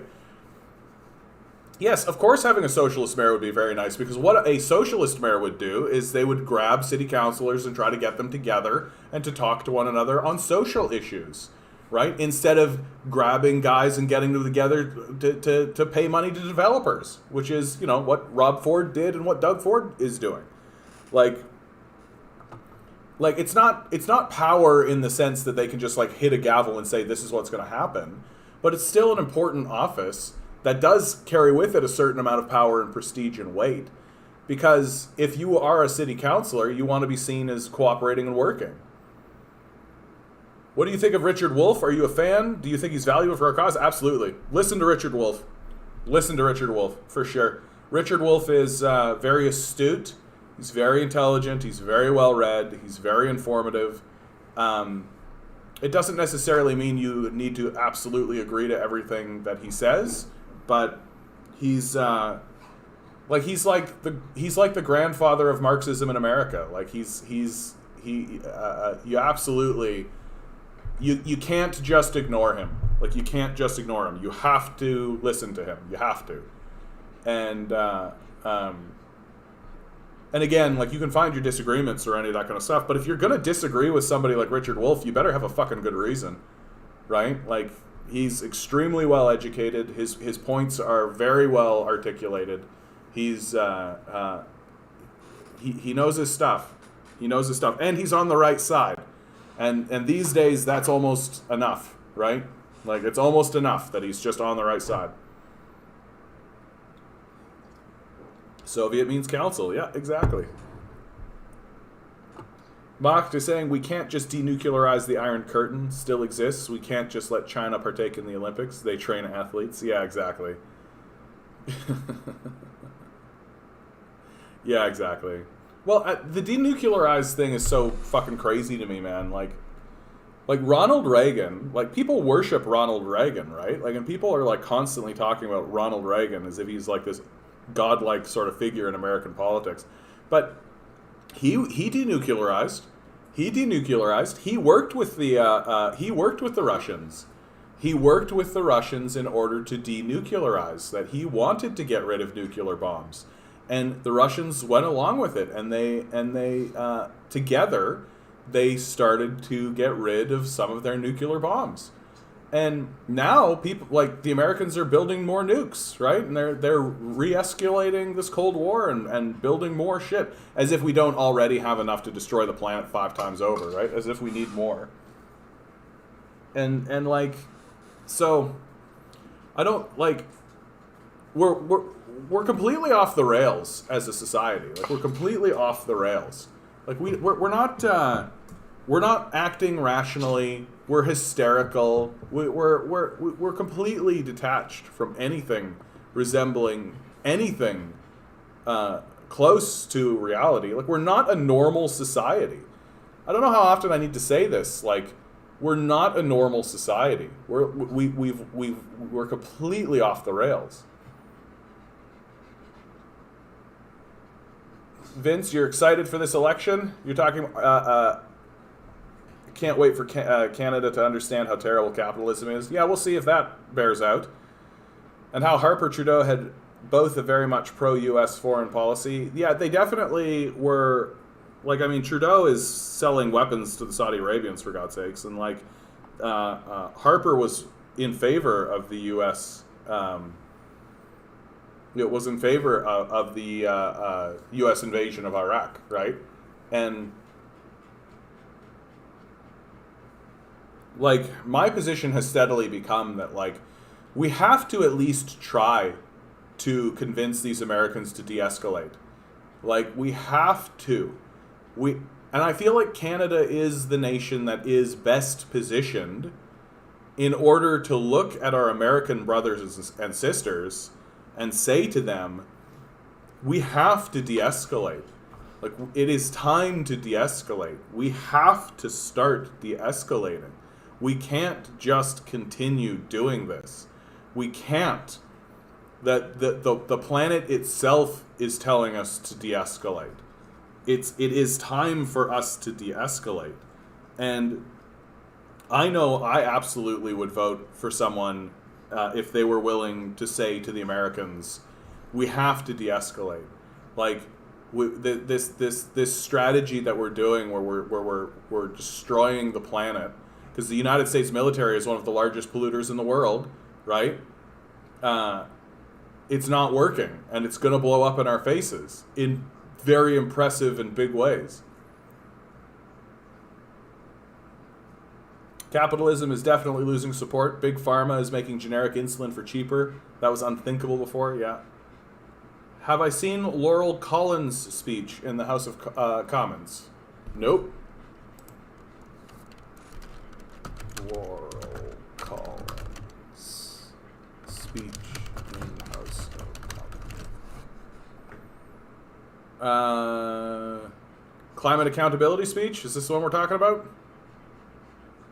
19 minutes, dude. I'm not gonna. 19 minutes is a long video, dude.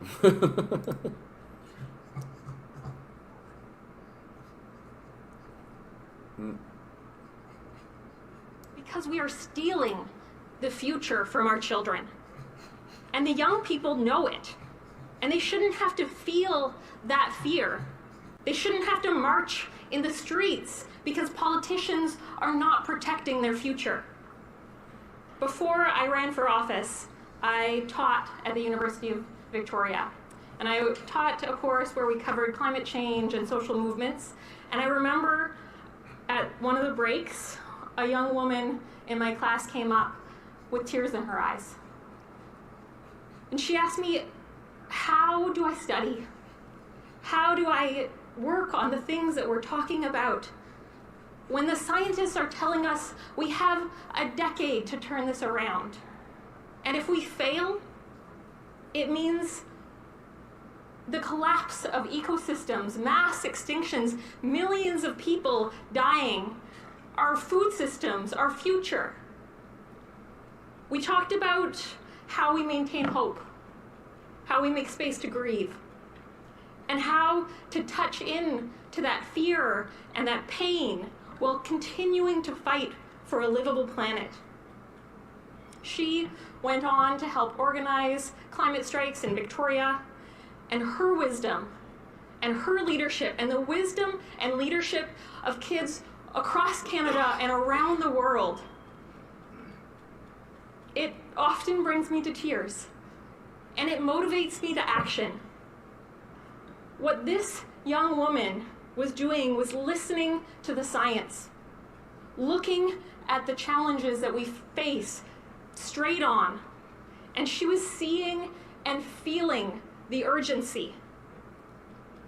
And when you do that, when you choose not to look away, when you let yourself feel the real threat of what we're facing, what our children are facing, what it means for their futures, it's devastating, it's heartbreaking, it's terrifying. And if you're willing to stay with that feeling, then you have no choice but to act, and no choice but to act with the urgency that matches the crisis. When Greta Thunberg said to the world leaders, "How dare you look away?" this is what she was talking about. And given that this government has put forward a bill that puts off climate accountability for the next 10 years, I can only assume that this Prime Minister, that the Minister of Environment, that every Liberal MP, that they're choosing to look away. Maybe because it's politically inconvenient. Maybe because it's unparliamentary to show your emotions while debating legislation. Maybe because it's scary to stand up and to speak out, to act with courage and face the consequences. But for whatever reason, how dare you look away? But it's not too late. We could still turn this small step in the right direction into something meaningful, something real, something that would give those young people some hope that the politicians that have so often betrayed them feel the urgency and are going to do something to turn this around. We could still amend this bill. I mean, we need a war effort. And this is how I talk about climate change. I'm going to continue talking about climate change, and I'm going to continue telling these fucking politicians over and over and over and over and over and over and over again, right? Like, you can talk this way in the House of Commons, but if you're not going to run a campaign like this, then shut the fuck up, right? I'm so goddamn sick and tired of the NDP and the Greens coming out with their like soft music and their little like dee dee dee dee dee dee dee dee dee dee dee. We're the NDP, aren't we so kicky and lovable? No, you look like fucking jokes. You look like fucking morons, right? This is grow up adult time. We need a fucking war effort. Like, why is it that I'm constantly seeing the NDP in the House of Commons and in the halls of power, laying it out, punching these fucking opposition people in the face, talking about urgency, but then when it comes time to talk to the people, fairy dust and wizards and everything is fine. Don't worry about it, vote NDP this time. Shut up. Like, shut the fuck up. Shut up. Like, it's you're running a war effort. Talk about it like it's a war effort. Say things like join the war effort. Like, treat it like it's a war effort. Because guess fucking what? It is a war effort at this point.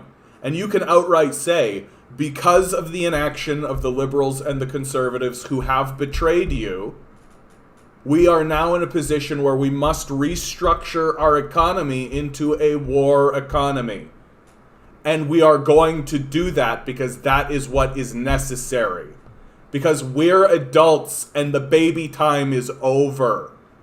And if you're not talking like that, then get the fuck out. Like, I'm tired of this shit. I'm so fucking tired of trying to convince these politicians to get elected. Like, it's like the NDP and the Greens just don't want to win elections. That they refuse to acknowledge that what people want is a war effort, and they just are refusing to do it. Ugh. Crouching said, I'm honestly impressed with how much you cover of this garbage. How are you not super depressed? Props, man. People ask me that a lot, and I've got a great answer for it. You know that scene in the Avengers movies where somebody says to the Hulk, like, how do you not just Hulk out all the time? And his answer is, because I'm always angry. Well, the answer to your question is, because I'm always super depressed.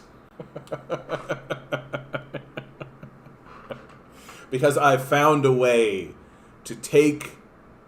Okay, here's the legitimate answer, okay? And this is going to take us down a bit of a rabbit hole, okay? Depression is energy, okay? That it is your body saying to you, something has gone wrong. I need to slow you down. I need you to stay in bed. I need you to just slow on down. Because what you're doing now is not working, and yet for whatever reason you feel like you should do it. So I, your body, who knows more about what's happening than you do, is going to slow you right on down. And it's going to put you in a position to force you into this state of contemplation or the state of reflection, right? Because fundamentally what a person is doing if they're in that depressive state where they're like lying in bed and staring at the wall and that's it, well, what do you think is happening inside of them? They're processing, right? And that state of processing is important because processing is necessary in order to create a plan of action, right? But if you don't process the information, you can't create a plan of action. And if you don't actually embark on creating a plan of action, then your plan of action becomes suicide. That's the truth. And so once you recognize that this is what is happening, you can actually harness this, and that depression, that sense of overwhelming depression that can take over, and still to this day does take me over, can be like judo throwed. So like I keep doing this action where like it's like pressing you down. Well, you can press it down and then funnel it out and send it out, right? You can just and that's fundamentally what I do. And that's a big reason why I do this stream, because to do otherwise for me would just be the closing down. And I was doing this channel for a long time, just doing videos and things like this, because I could never get my life into a position where I could actually do this live stream. And then finally I moved into this space, and I had been saying to myself, I'm going to do a live stream. I'm going to do a live stream. And the first week when I moved into this space, I was so depressed, and I was so just like, and it was bad. It was some of the worst depression I've had in my life, which is saying something. And then I realized, oh, that's right, because I'm not actually funneling the energy. I'm not doing the thing. I'm not taking the action. And so once I started to do it, it was like taking the depressive energy and going, just, and just constantly sending it, constantly sending it, and constantly sending it into the world. And now it's turned into something of a feedback loop where I can take this energy and take this negative news and take this crazy shit, because I've created a system and a funnel by which I can like blaze into my system and then just go back out into the world. And so that's the long form way of me saying what I kind of said earlier, which is how am I not super depressed? I am super depressed all the time. All the time. This is how I'm dealing with it.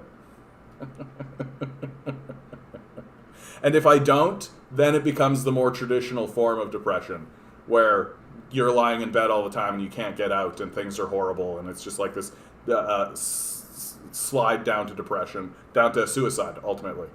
And so, you got to do what you got to do. Okay, I got to go use the washroom again, guys. That's how much water I've been drinking. I cannot believe how bad I feel today. So I'm gonna hit play on her, because she's wonderful. Put in a milestone target of 2025. We could strengthen the accountability measures in the bill. We could ensure that the targets we set are in line with the best available science, our international obligations, and equity principles. And I encourage every member, especially those on the government side of the House, to not look away, to take a moment to feel the scale of the crisis we are facing, the urgency. And I hope that you will work with us to make this bill something that our children can be proud of. And in that spirit, I want to go through the parts of the bill that I was really glad to see, and then the parts that are missing. The top three pieces that I appreciate about this bill is, first, that putting a commitment to net zero by 2050 into law is essential. And this bill not only assures that that net zero target is put in law, but it also ensures that we will legislate our other long-term targets. It was also good to see that the bill explicitly names the government's commitment to uphold Section 35 and uphold the United Nations Declaration on the Rights of Indigenous Peoples. And Let's get that NDP majority in 2023 under a socialist leader from our Canada left. Yeah. Okay, I want to do something I don't usually do, because I think I'm going to be moving away. Sorry, so this is some bad news for you, Ward, but I'm going to be moving away from the walk and talk format, and I'm going to be moving into clipping the live stream. And I'm doing that for my own personal mental health because doing both the walk and talk video and then doing the live stream is actually a lot of work that is taking up a lot, and it's a lot of effort. Whereas clipping this live stream is much easier. And I feel like the quality of content that I'm getting is actually better. And, or more approachable. I think that people are seeing, oh, this is a clipped live stream. They understand that it's a clipped live stream, and so they're more willing to participate in it. Whereas the walk and talk, I think lots of people see that as just like, oh, this is just some like guy's vlog, right? And so if that being the case, I'm going to create a poll. Oh, can I change these? Okay, perfect. So, which topic should I clip? And I'm going to do deficit. If I could remember how to spell deficit. Oh, well, it doesn't matter if it's misspelled. Deficit. QAnon.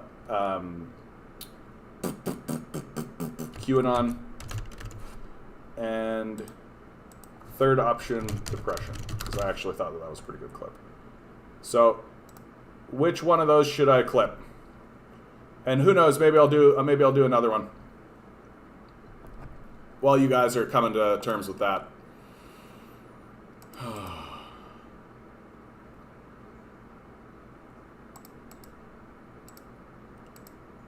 Where are we here? Oh yeah, this is a really good one. This is a kind of a redo, right? Destruction, the conservative way, chipping away at the Constitution. Obstruction, the liberal way, just sleeping in front of the ladder. The socialist way, prosperity, majority rule, old age pension, national security. Construction, yeah.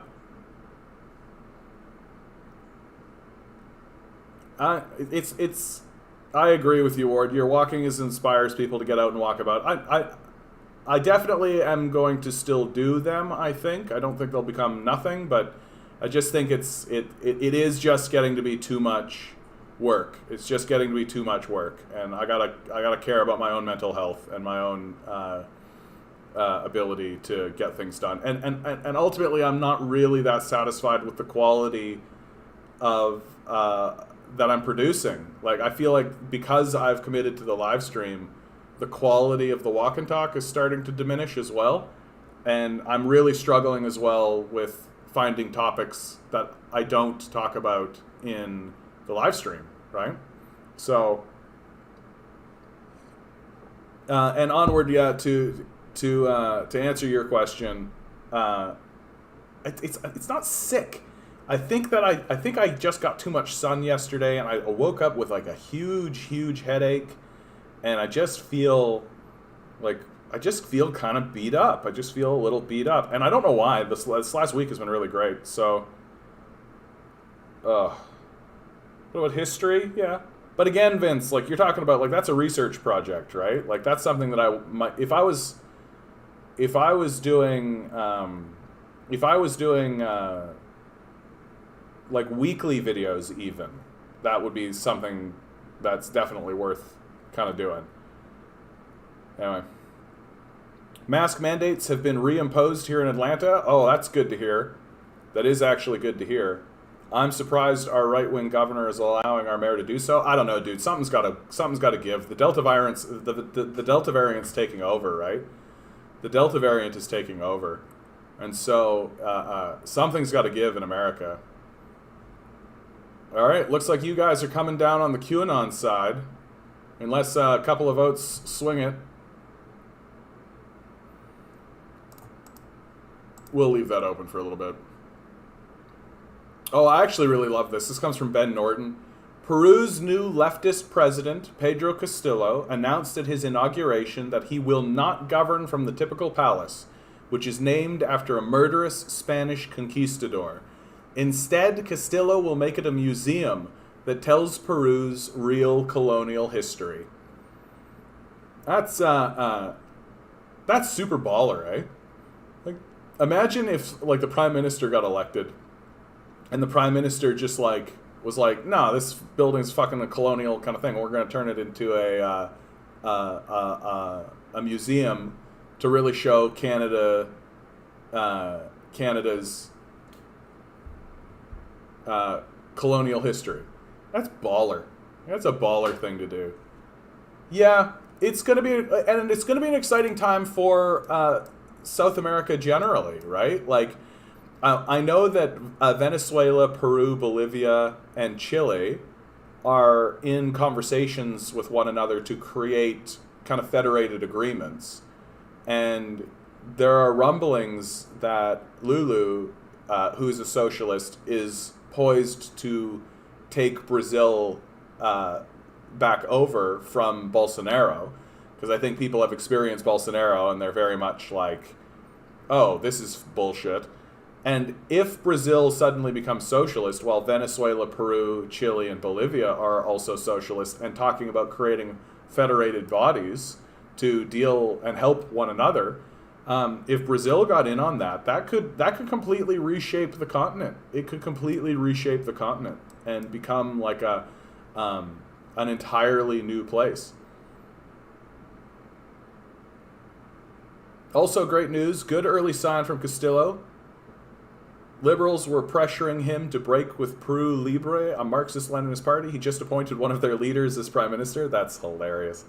So, everything I'm hearing about this guy is just that he's super baller. He's just like super, just like, fuck this. Like, you guys have fucked things up so much. I don't have to listen to you fucking idiots. Like, I mean, we'll see what the CIA has to say about it, right? We'll see what the CIA has to say about it. I actually think the smartest thing that Pedro Castillo has done, Pedro, and the more I think about it, that's him. This hat that he's wearing, and he wears it everywhere, right? This hat is a stroke of genius, okay? And I think it's a stroke of genius strictly from a protection, security angle, right? Because what's the biggest threat to this guy, right? The biggest threat to this guy is that the United States kidnaps him and that the United States assassinates him. And because, let's be straight, like, people aren't paying attention to Peru, right? But maybe they saw this guy with his hat, right? And so you start putting pictures of this guy with his hat and saying, like, the CIA assassinated this guy, right? People are going to connect the dots pretty quickly. So he's like, so this hat has become kind of iconic. It's become his character, right? And because he is now a character in the world, anything that happens to this character can be told as if it is happening to a character. So I think it's brilliant. Well, looks like it's QAnon. How'd QAnon do? They give me the results here, do they? Anyway. I'm so happy that I have this poll thing. I didn't know about this polling thing. There it is. Some of you wanted me to talk about the Depression. I appreciate that, guys. I appreciate that. You're all just like, fuck the deficit. Get the fuck out of here with that.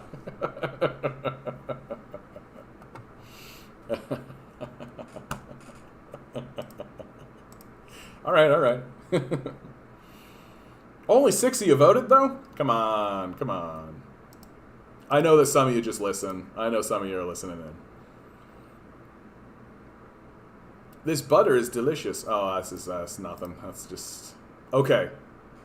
This is the Edward Snowden thing that I was talking about earlier. Daniel Hale, one of the great American whistleblowers, was just moments ago sentenced to 4 years in prison. His crime was telling the truth. 90% of those killed by U.S. drones are bystanders, not the intended targets. He should have been given a medal. Yep. But this is how the American empire works, man. This is how the American empire works. Oh, Ward, don't start saying stuff like that. That's the last thing I need. Become known as the Canadian communist. Yeah, free all these guys. This is obscene. It's absurd. Like, it's completely absurd. The civilian population has the right to know what its military is doing. It has the right to know that. and especially when the military is engaged in war crimes. This fact right here, 90% of those killed by U.S. drones are bystanders and not the intended targets. Like, so much for that narrative, right? Like, there was always that narrative that, like, oh, drone strikes, no, they're clean, right? Like, you take out your target. Like, you don't have to, like, send in troops and make it messy or anything like this. Well, I guess it doesn't matter, right? Because in the end of the day, these drone strikes, they're only being done to assert dominance. That's what it is. It's just an assertion of the United States dominance. That people were asking earlier. Well, I think it was Ruth was asking earlier. Well, why Somalia now? Why Somalia now? Why bomb Somalia now? To assert dominance. To say that, like, you guys better be careful what you do, because we can come in here and do what we want at any moment. We have this little robot that can shoot a rocket at you, right? And it's just to assert dominance. That, like, you better not organize too tightly. You better not, like, create too much of a ruckus, because we're the United States. We're omnipresent. And, oh, incidentally, we straight up don't care who we kill. We straight up do not care who we kill. That we are going to lob a bomb in your direction just to let you know we're watching. And we don't care who dies. That's the United States Empire. And it's right here in this tweet. Save this one. You just got to tweak the F1 key to get a cleaner strike. But they don't care. Like, they genuinely don't care. Like, all they care is that they're making a ruckus. It's all shock and awe. It's all just about blowing things up. They don't care. Yeah. Oh, yeah, this is from the Beaverton. Conservative Party accuses opposition of secretly founding Conservative Party to make Conservative Party look bad. Yeah.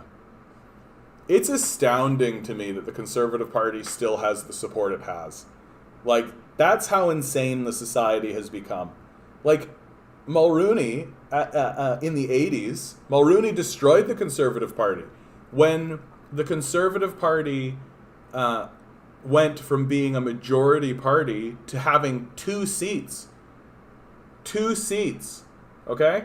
Like, for you Americans out there, imagine if there was a midterm election, right? And the Republicans went from having the majority of the House to having 2 seats. Like, that's what happened to the Mulrooney government. They got destroyed down to 2 seats and wiped right the fuck out. And now you have people who are, like, so deluded and so disconnected from what's actually happening that they're still supporting the Conservative Party. I cannot understand it. Like, I cannot understand it. Ugh. Yeah, I do like this. Family photo. Biden refusing to lift the embargo of raw vaccine material exports. Modi's incompetence. The Delta variant. Da, da, da, da, da, da. Capitalism. More like crapitalism, am I right? Ha. Jesus Christ, you can tell I'm tired. Ugh. It's fun that some folks think a secret group of rich people control everything instead of the widely known group of rich people that control everything.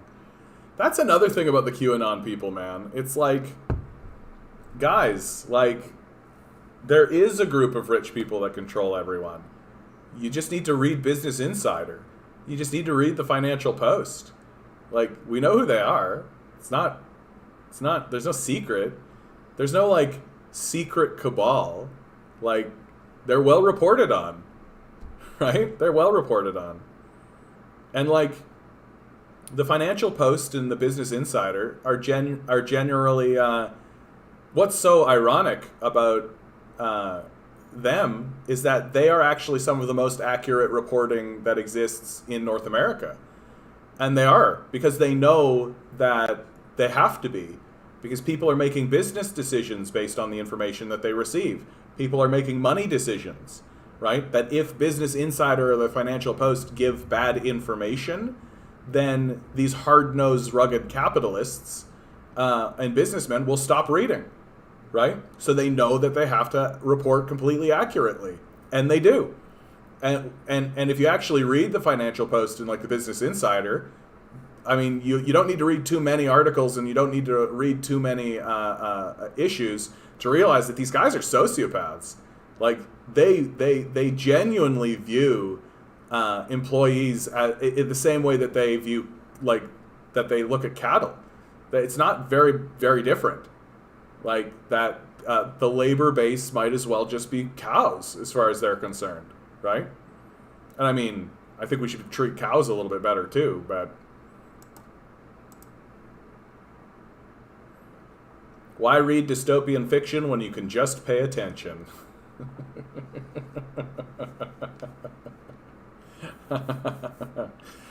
I can't actually read fiction. I'm really, really bad at reading fiction. I just can't stand fiction so much. Because when I'm reading it, I'm just like, it's not as interesting. I'm not as engaged in it. and I find it tough to emotionally engage in lots of fiction. Because, like, when you read the news and when you read what's going on in the world, like, it's just way, way more interesting. Crouching, you say, I love all the protests around the states now for Medicare for all. Make my heart warm. You can tell the tides are starting to turn a bit. All that matters. Yeah, not sure if you heard. For sure. No, for sure all that stuff is happening. I mean, the protests aren't being televised, right? Like, none of that's being televised or talked about. But, like, there is revolution happening in the United States. Like, people are revolting against the system in large-scale ways. And I am more than a little convinced that all it's really going to take for these protests to become overwhelming to the point where they can no longer be ignored is a single day of organization where everybody finally agrees that all of these sort of disparate groups, Medicare for all, $15 minimum wage, this group over here, Black Lives Matter, Antifa, all this, they all come out at once. Like, that's when shit's going to get real. And I suspect that October 15th, like this national strike day that is obviously just like a ramshackle group of people putting it together. But like, all it's going to take is all of these people coming out at once and forging alliances with one another at once for there to be major ramifications in the system. Like, and I mean, for God's sakes, like, we've done it before. Like, throughout the 60s, like, the protest movements were real. Like, people got shot during those protest movements. You think about a nightmare psychopath like Richard Nixon, right? Richard Nixon, who literally had to be talked down from dropping nuclear bombs on Vietnam by Henry Kissinger, no less, right? That, like, that's the kind of psychopath who was in the office during this period of time. He was forced to actually pass progressive legislation because the White House was surrounded, because he didn't have an option. And we also have him on tape being like, what happens if they just come in here? What happens if they just decide to storm the place and they come in here? What are we supposed to do then? Right? He was fucking terrified, and that's exactly where these guys should be. They should be fucking terrified, and they're not. They're not. They're happily sipping their lattes and drinking their wine, going to brunch. You know, they don't give a fuck. They don't care at all. Like, these guys need to be scared. Pro-Sanders group rebranding into pragmatic progressives. That's just liberal. That's all that is. That's just liberal. If you're rebranding into pragmatic progressive, you're not a progressive at all. You're a liberal.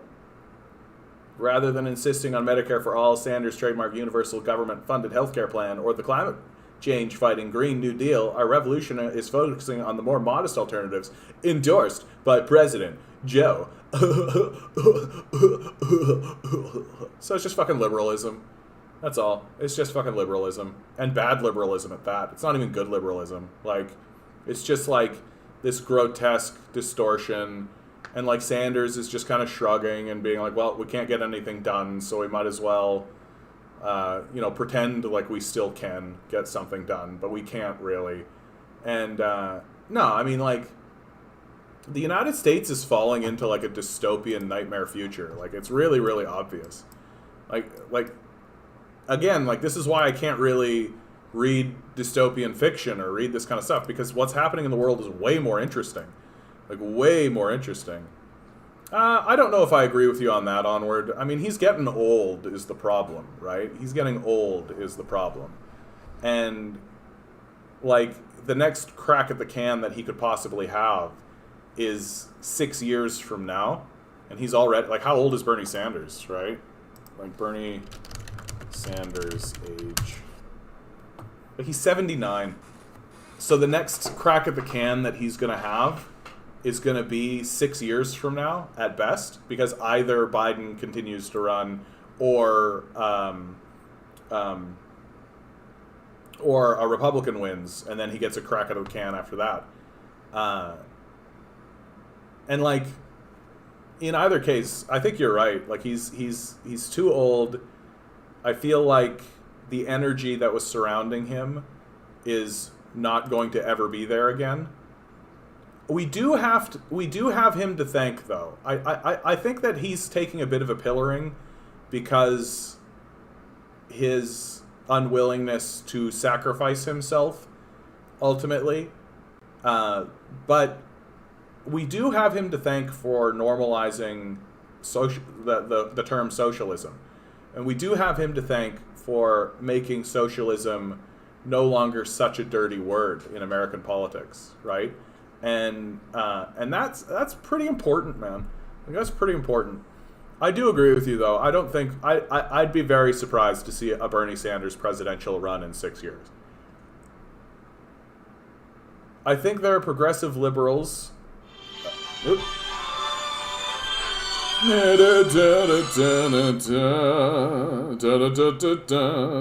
down the phone you don't need. Sorry about that, guys.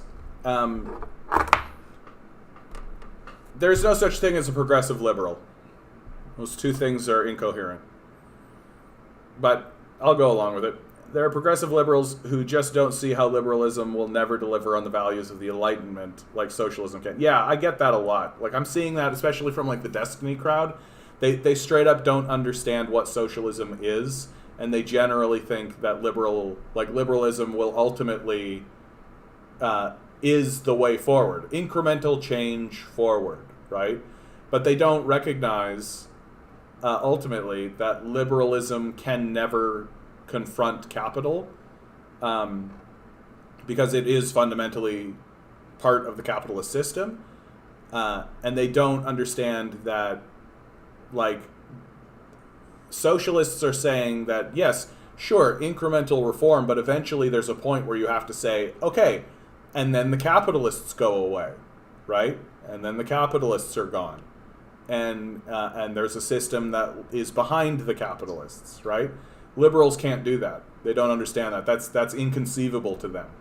And so they can never actually get to a point where they can ever become, like, their system can never actually grow, right? Their system can never actually get to a point where it will actually be able to provide any kind of services in a long-term sustainable way. Because any gains that are made by liberals in a capitalist system will ultimately be torn back by the capitalists themselves. We've seen that in the United States. That's the history of the United States in the last 100 years, right? And so it's the role of the socialist to make those gains that liberals claim that they want to make, but then destroy the capitalist system so that the capitalists can never tear them back. Oh yeah, and neolibs are basically fascists at this point. Like, they're not much different. America is drifting towards fascism by pure inertia. I would make the argument that America has been firmly a fascist state for quite some time.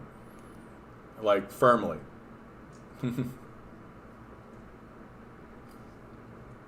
Not personally a huge fan of Kyle Kalinske. I know he's a liberal. Is he a liberal? Is he a liberal? But I've been impressed how he's been really great for the socialist movement, shockingly. Decent-sized channel will do that as well. I don't think that Kyle Kalinske is a liberal. I think that he is a socialist. Although I don't think he's particularly interested in staking a claim. So I don't begrudge you calling him a liberal, because I don't think he's ever stood up and proclaimed one way or the other. I think he's very astute, Kyle Kalinske. I think he's very astute, and he's very clever. He's very smart, and his number one attribute is that he's honest, and he's willing to report. I'm yet to see somebody stand up and pin something to Kalinske that is him obfuscating or him omitting.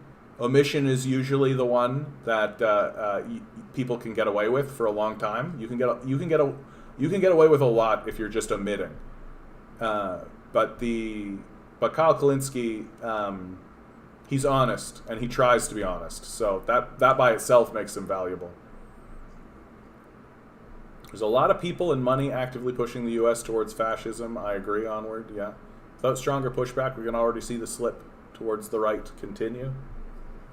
I mean, you guys are really talking about this as if the United States isn't already a fascist nation. Like, they've got concentration camps along the border, right? Along the Texas-Arizona borders, they've got concentration camps.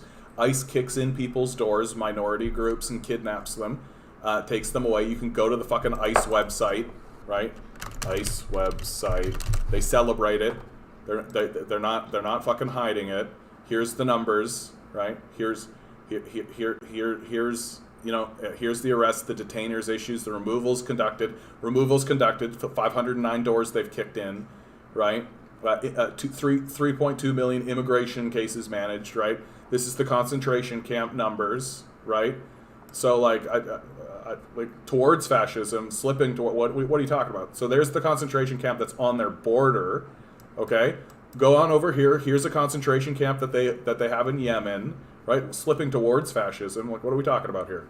Here's the concentration camp that they have in Yemen, right? That they are enacting so that they can suppress the Muslim Brotherhood and maintain the authority of literally the Saudi kings and princes. And then you pop on over here, and here's yet another concentration camp that they've got going on here.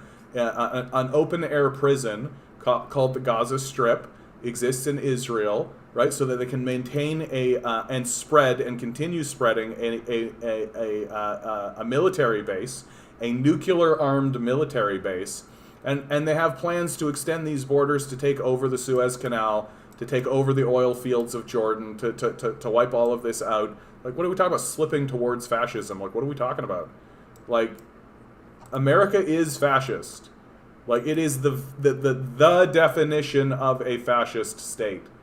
Like, I'm kind of done with this, like, slip towards talk. Kind of done with this, oh, it might become, oh, it's going in that direction, it's falling in that way.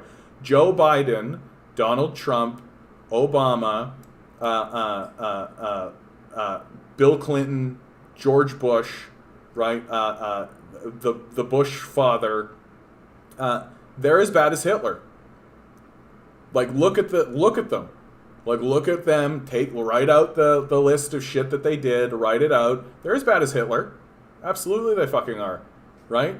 The major difference between Hitler and those guys is that Hitler didn't attempt to destroy the entire fucking planet, right? Hitler wasn't interested in completely eradicating all human life, right? Like, moving towards. I really do hate to break it to you guys. Like, we're there, and we've been there for a while, right? And like, you know, you go talk to the people who are fleeing up, trying to get across this border. Ask them if they think that this place is fascist or not. Go talk to the people of Yemen.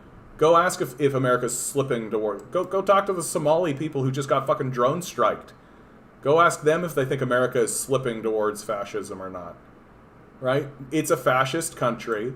It's been a fascist country for a while now, and the fear is that in the economic decline that fascism creates for itself, it's just going to lose its mind and it's going to try to go to war with China. Like, I'm kind of like, I get why you guys talk that way, because it's tough to actually acknowledge that the country you live in, or the country that is right beneath you, is literally a fascist state. But, I mean, it is. Like, the entire structure of it, the way it operates, the way it does everything, it's fascism, guys. Like, that's what it is.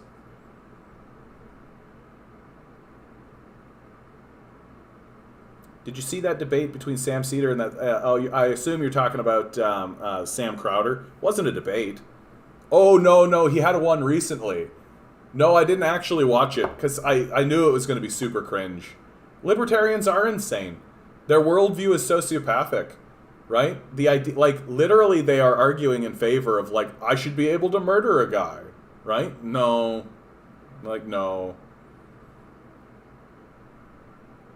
I think Bernie did what he could. He's just not the guy who's willing to break things. Well, and Bernie was very upfront about that.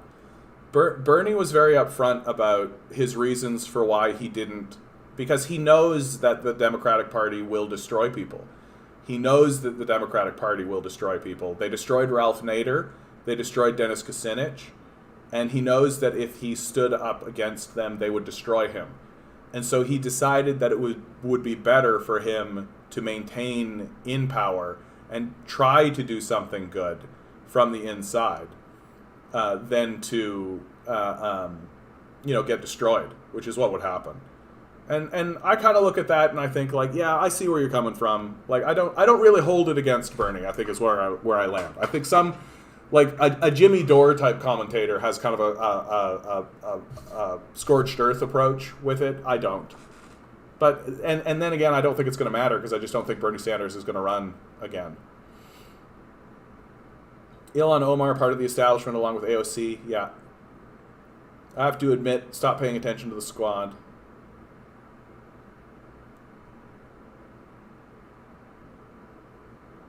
Was acting like it was people's fault those apartments fell. Crazy, man. Capitalism strikes again. Yeah. Oh, yeah. Like, I think I do know the talking point you're talking about. Like, yeah. Ugh. Okay, America is fascist, but depends on which side of the baton you're on, whether or not you see it. Yeah, and I actually go so far to say that, like, I can really only find one distinction between capitalism and fascism ultimately, right? And that is if the victims are foreigners and the beneficiaries are white people, especially domestic white people, then it's capitalism. But if the victims are white people and the offenders are like the state, so like domestic, then it's fascism. Did I say that right? Yeah, like if there was some, like, if Spain was attacking us and trying to blow us up, then it would be fascism. But if we were to attack Spain, then it would be capitalism. That's kind of become my view on it.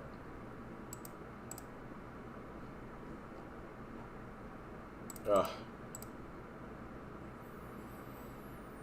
Corporations. Unions are a pointless waste of your money that do nothing. Also corporations. For unrelated reasons, we spent $2.5 million on a campaign to discourage you from joining our useless, pointless union which does nothing. Please don't join it.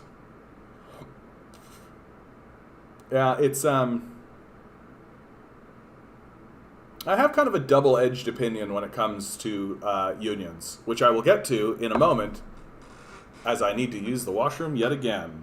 Chair stream, time for another chair stream.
I hope you guys are liking this stream. I can tell that this is like, I feel so friggin' out of it, man. Like, I feel like I'm like, woo, I bring you love, right? Like Mr. Burns from The Simpsons.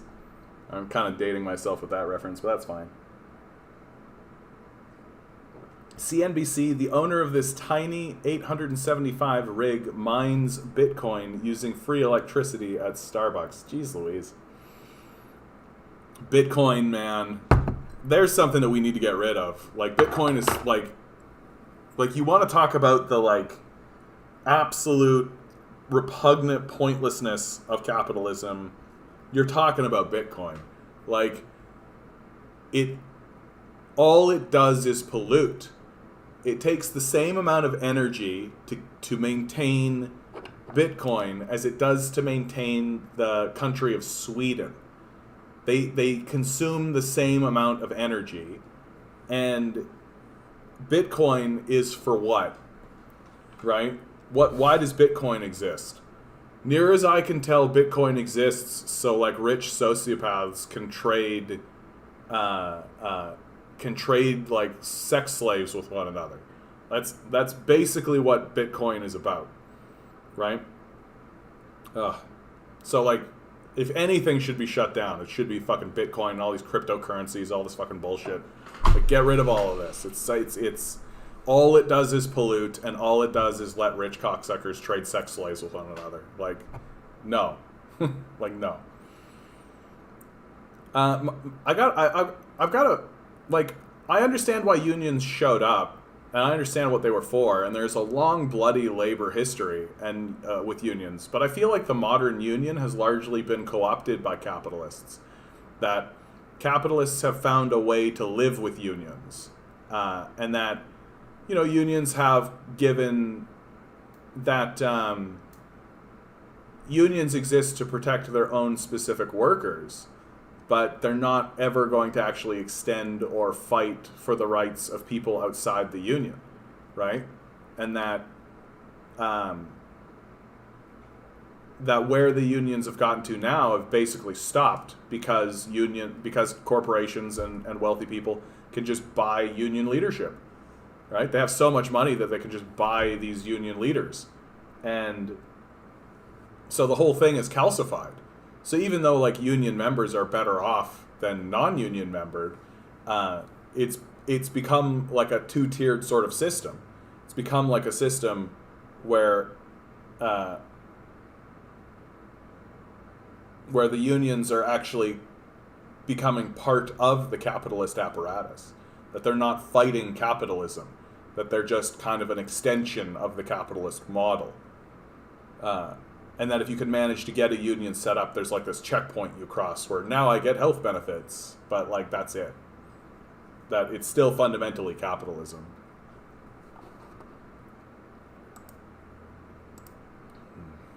Oh, here's a great Michael Parenti. I'm so glad to see that this guy is spreading around. And this is like the clip, I think, that is the most popular one. I saw it and I just thought, hey, what the heck, let's go. The third world is not poor. You don't go to poor countries to make money. There are very few poor countries in this world. Most countries are rich. The Philippines are rich. Brazil is rich. Mexico is rich. Chile is rich. Only the people are poor. But there's billions to be made there, to be carved out and to be taken. There's been billions for 400 years. The capitalist European and North American powers have carved out and taken the timber, the flax, the hemp, the cocoa, the rum, the tin, the copper, the iron, the rubber, the bauxite, the slaves, and the cheap labor. They have taken out of these countries. These countries are not underdeveloped, they're overexploited. That's Michael Parenti, man. I highly, highly advise, like, if you guys are looking for a lecture to listen to, you can just literally Michael Parenti, any of these do it. Any of these do it. Any of his stuff. I mean, of course, Chris Hedges is also brilliant, but, like, Michael Parenti's work is thorough, it's brilliant, He's a wonderful speaker, and I highly, highly advise finding Michael Parenti, seeking him out, because he really confronts many of the myths of capital, and I think one of my favorite things that he does is he says, "Hey, Aga, how you doing?"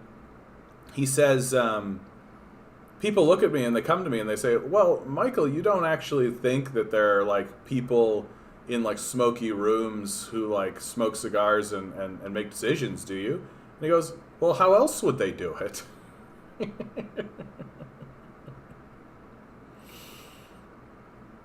Thousands could die and costs could reach billions if wildfire response doesn't change, scientists say. No shit. No shit. Like, I simply don't understand how this is not being presented and discussed as a national security risk. Like, how is this not being discussed as a national security risk? Like, 1,251 wildfires have charred more than 4,500 square kilometers of bush since the start of this year's fire season on April 1st. Like, what's got to happen? Like, what's got to happen before we actually start talking about this as if it's a national security risk? Like, what's it going to take, do you think? Are we ever going to do it? Like, maybe if the fire starts to take out, like, Winnipeg, like, maybe if the fire starts to actually take out, like, Kamloops or Victoria, you know, Vancouver. Like, is that what it's going to take before we genuinely start saying, like, hey, maybe climate change should be taken seriously. Maybe we should consider it a national security risk. I think it is going to take that kind of thing. And meanwhile, you've got, like, the Financial Post. Looks like Canada's hot housing market has peaked. Yeah, right. The big question, like, and all of their stuff is coming out of TD Bank, right? And of course, TD Bank is trying to convince people that the housing market has peaked, right? Because they don't want people to fucking revolt. Like, they don't want people to fucking revolt. Oof.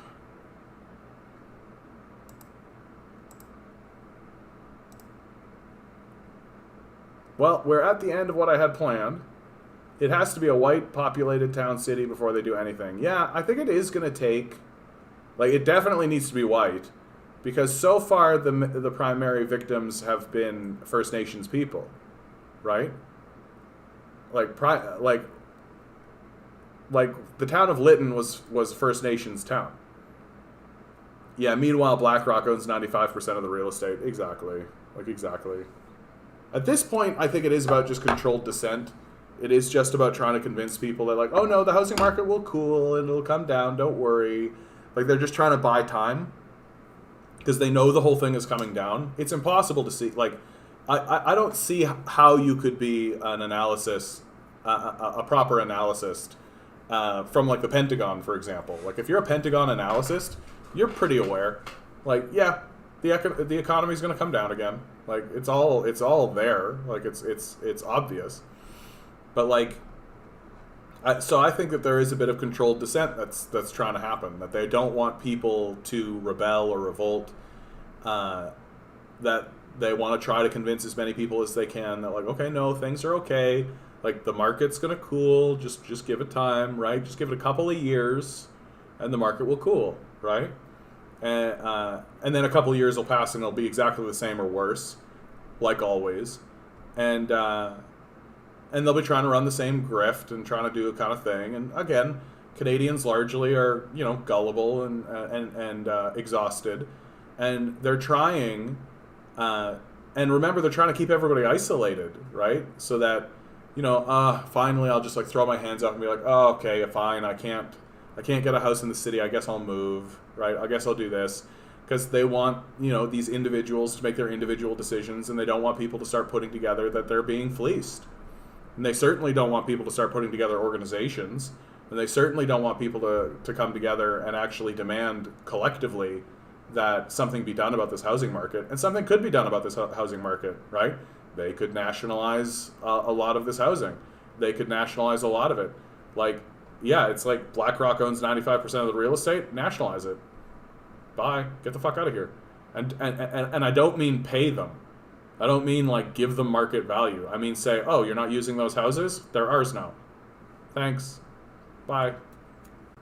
And if the capitalists turn around and say like, well, if you do that, then we'll leave, we say, great. That saves us a lot of time, actually. That would be a favor to us if you left. Like, boy, would I love to be able to be that guy. Would I love to be able to be that guy? Wouldn't it be wonderful if I was on a trajectory? Wouldn't it be wonderful if the trajectory of my life like propelled me into politics somehow, and then suddenly I get to be the guy that looks at these capitalists and says to them, get the fuck out of here? Yeah, that'd be really nice. That's like a nice little fantasy that I have sometimes, that maybe I'll become the prime minister, and then when the capitalists say, if you do that, we'll leave, I get to say, that would be preferable, thank you. Oh yeah, that would be so nice. Just tell these capitalists to go fuck themselves. Oh yeah. Well, a man can dream. A man can dream. I really like this. At least I wasn't born in America. Liberal party on the thing, drinking his like smug kind of thing. Meanwhile, like, there's that Kevin Monkhouse photo. Love this shot. Love this shot. Ottawa proposes new rules to crack down on harmful online content. Okay, what's the idea? Digital Safety Commissioner would help enforce a new regime that requires social media companies to weed out child pornography, terrorist content, hate speech, and other harmful posts. Okay. I mean, I can get on board with child pornography, obviously, but like, who is or is not? Now, to be fair, like, the way the Canadian system works is that you actually have to declare a person or a group a terrorist organization before you can move on them in this way. So I feel like if you end up there, there's been a pretty large trajectory. Do you think UBI will ever be a thing in Canada? I think that the capitalists will eventually do UBI because they'll be out of ideas. I think that that's the trajectory of a basic income. That they will eventually pass it because the system will collapse and erode to such a degree that they won't have any ideas and they won't know what else to do. And so they'll pass a basic income, not out of some sense of altruism, although that's how it will be pitched. But I think they'll do it because they literally won't know what else to do. So, and to me, that's an inevitability. Like, I just don't see how it could go any other way. And like, it's a very popular policy in the Liberal Party. It's a very popular policy in the NDP. I don't think it would take too much of an uptick of NDP support. We'll see how hard Jagmeet Singh actually pounds on the basic income come election season. He's been remarkably quiet about it, which I see there's like two paths. Path one is that he's just been bought and they're doing everything they can to keep the basic income out of the political discourse. And so it just, maybe Annamie Paul will stand up and talk about it and that'll be it.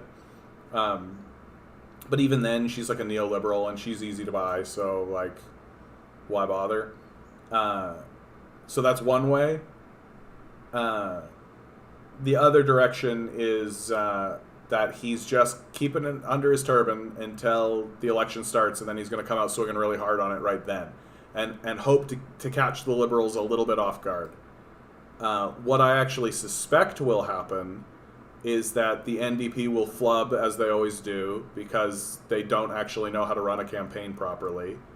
And the Liberals will outflank them on the left with something like a basic income. And then when the time comes, which will get them, a minority or majority that they need, because Canadians are very gullible and will just buy into that. And once the Liberals get their position, they'll just be like, oopsie, can't do it. And that'll be the end of that. And, I mean, I suspect that'll be the case because, like, That's kind of, it's almost like a written rule. It's like almost a written law at this point that the NDP don't know how to run a campaign. Have a good one, onward. I hope I feel better too, man. I'm going to try to go to bed like right after this and get a good night's sleep because I can't believe how tired I am. Like, I can't believe it. What's the poverty line in Canada now? I think it's about 20,000. I think that 20,000 is the number.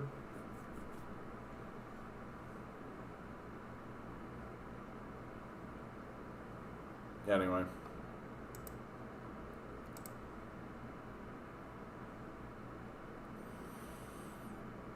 Why do Western countries have governments and other countries have regimes? Exactly. Ugh. You know what, guys? I think I am going to call this one early tonight. I'm just feeling really, really rough, and I'm not feeling good. So I'm going to always remember, you are divine beings standing on divine energy. Don't let anybody tell you otherwise, and don't let these billionaires gaslight you. Good luck. We're going to need it.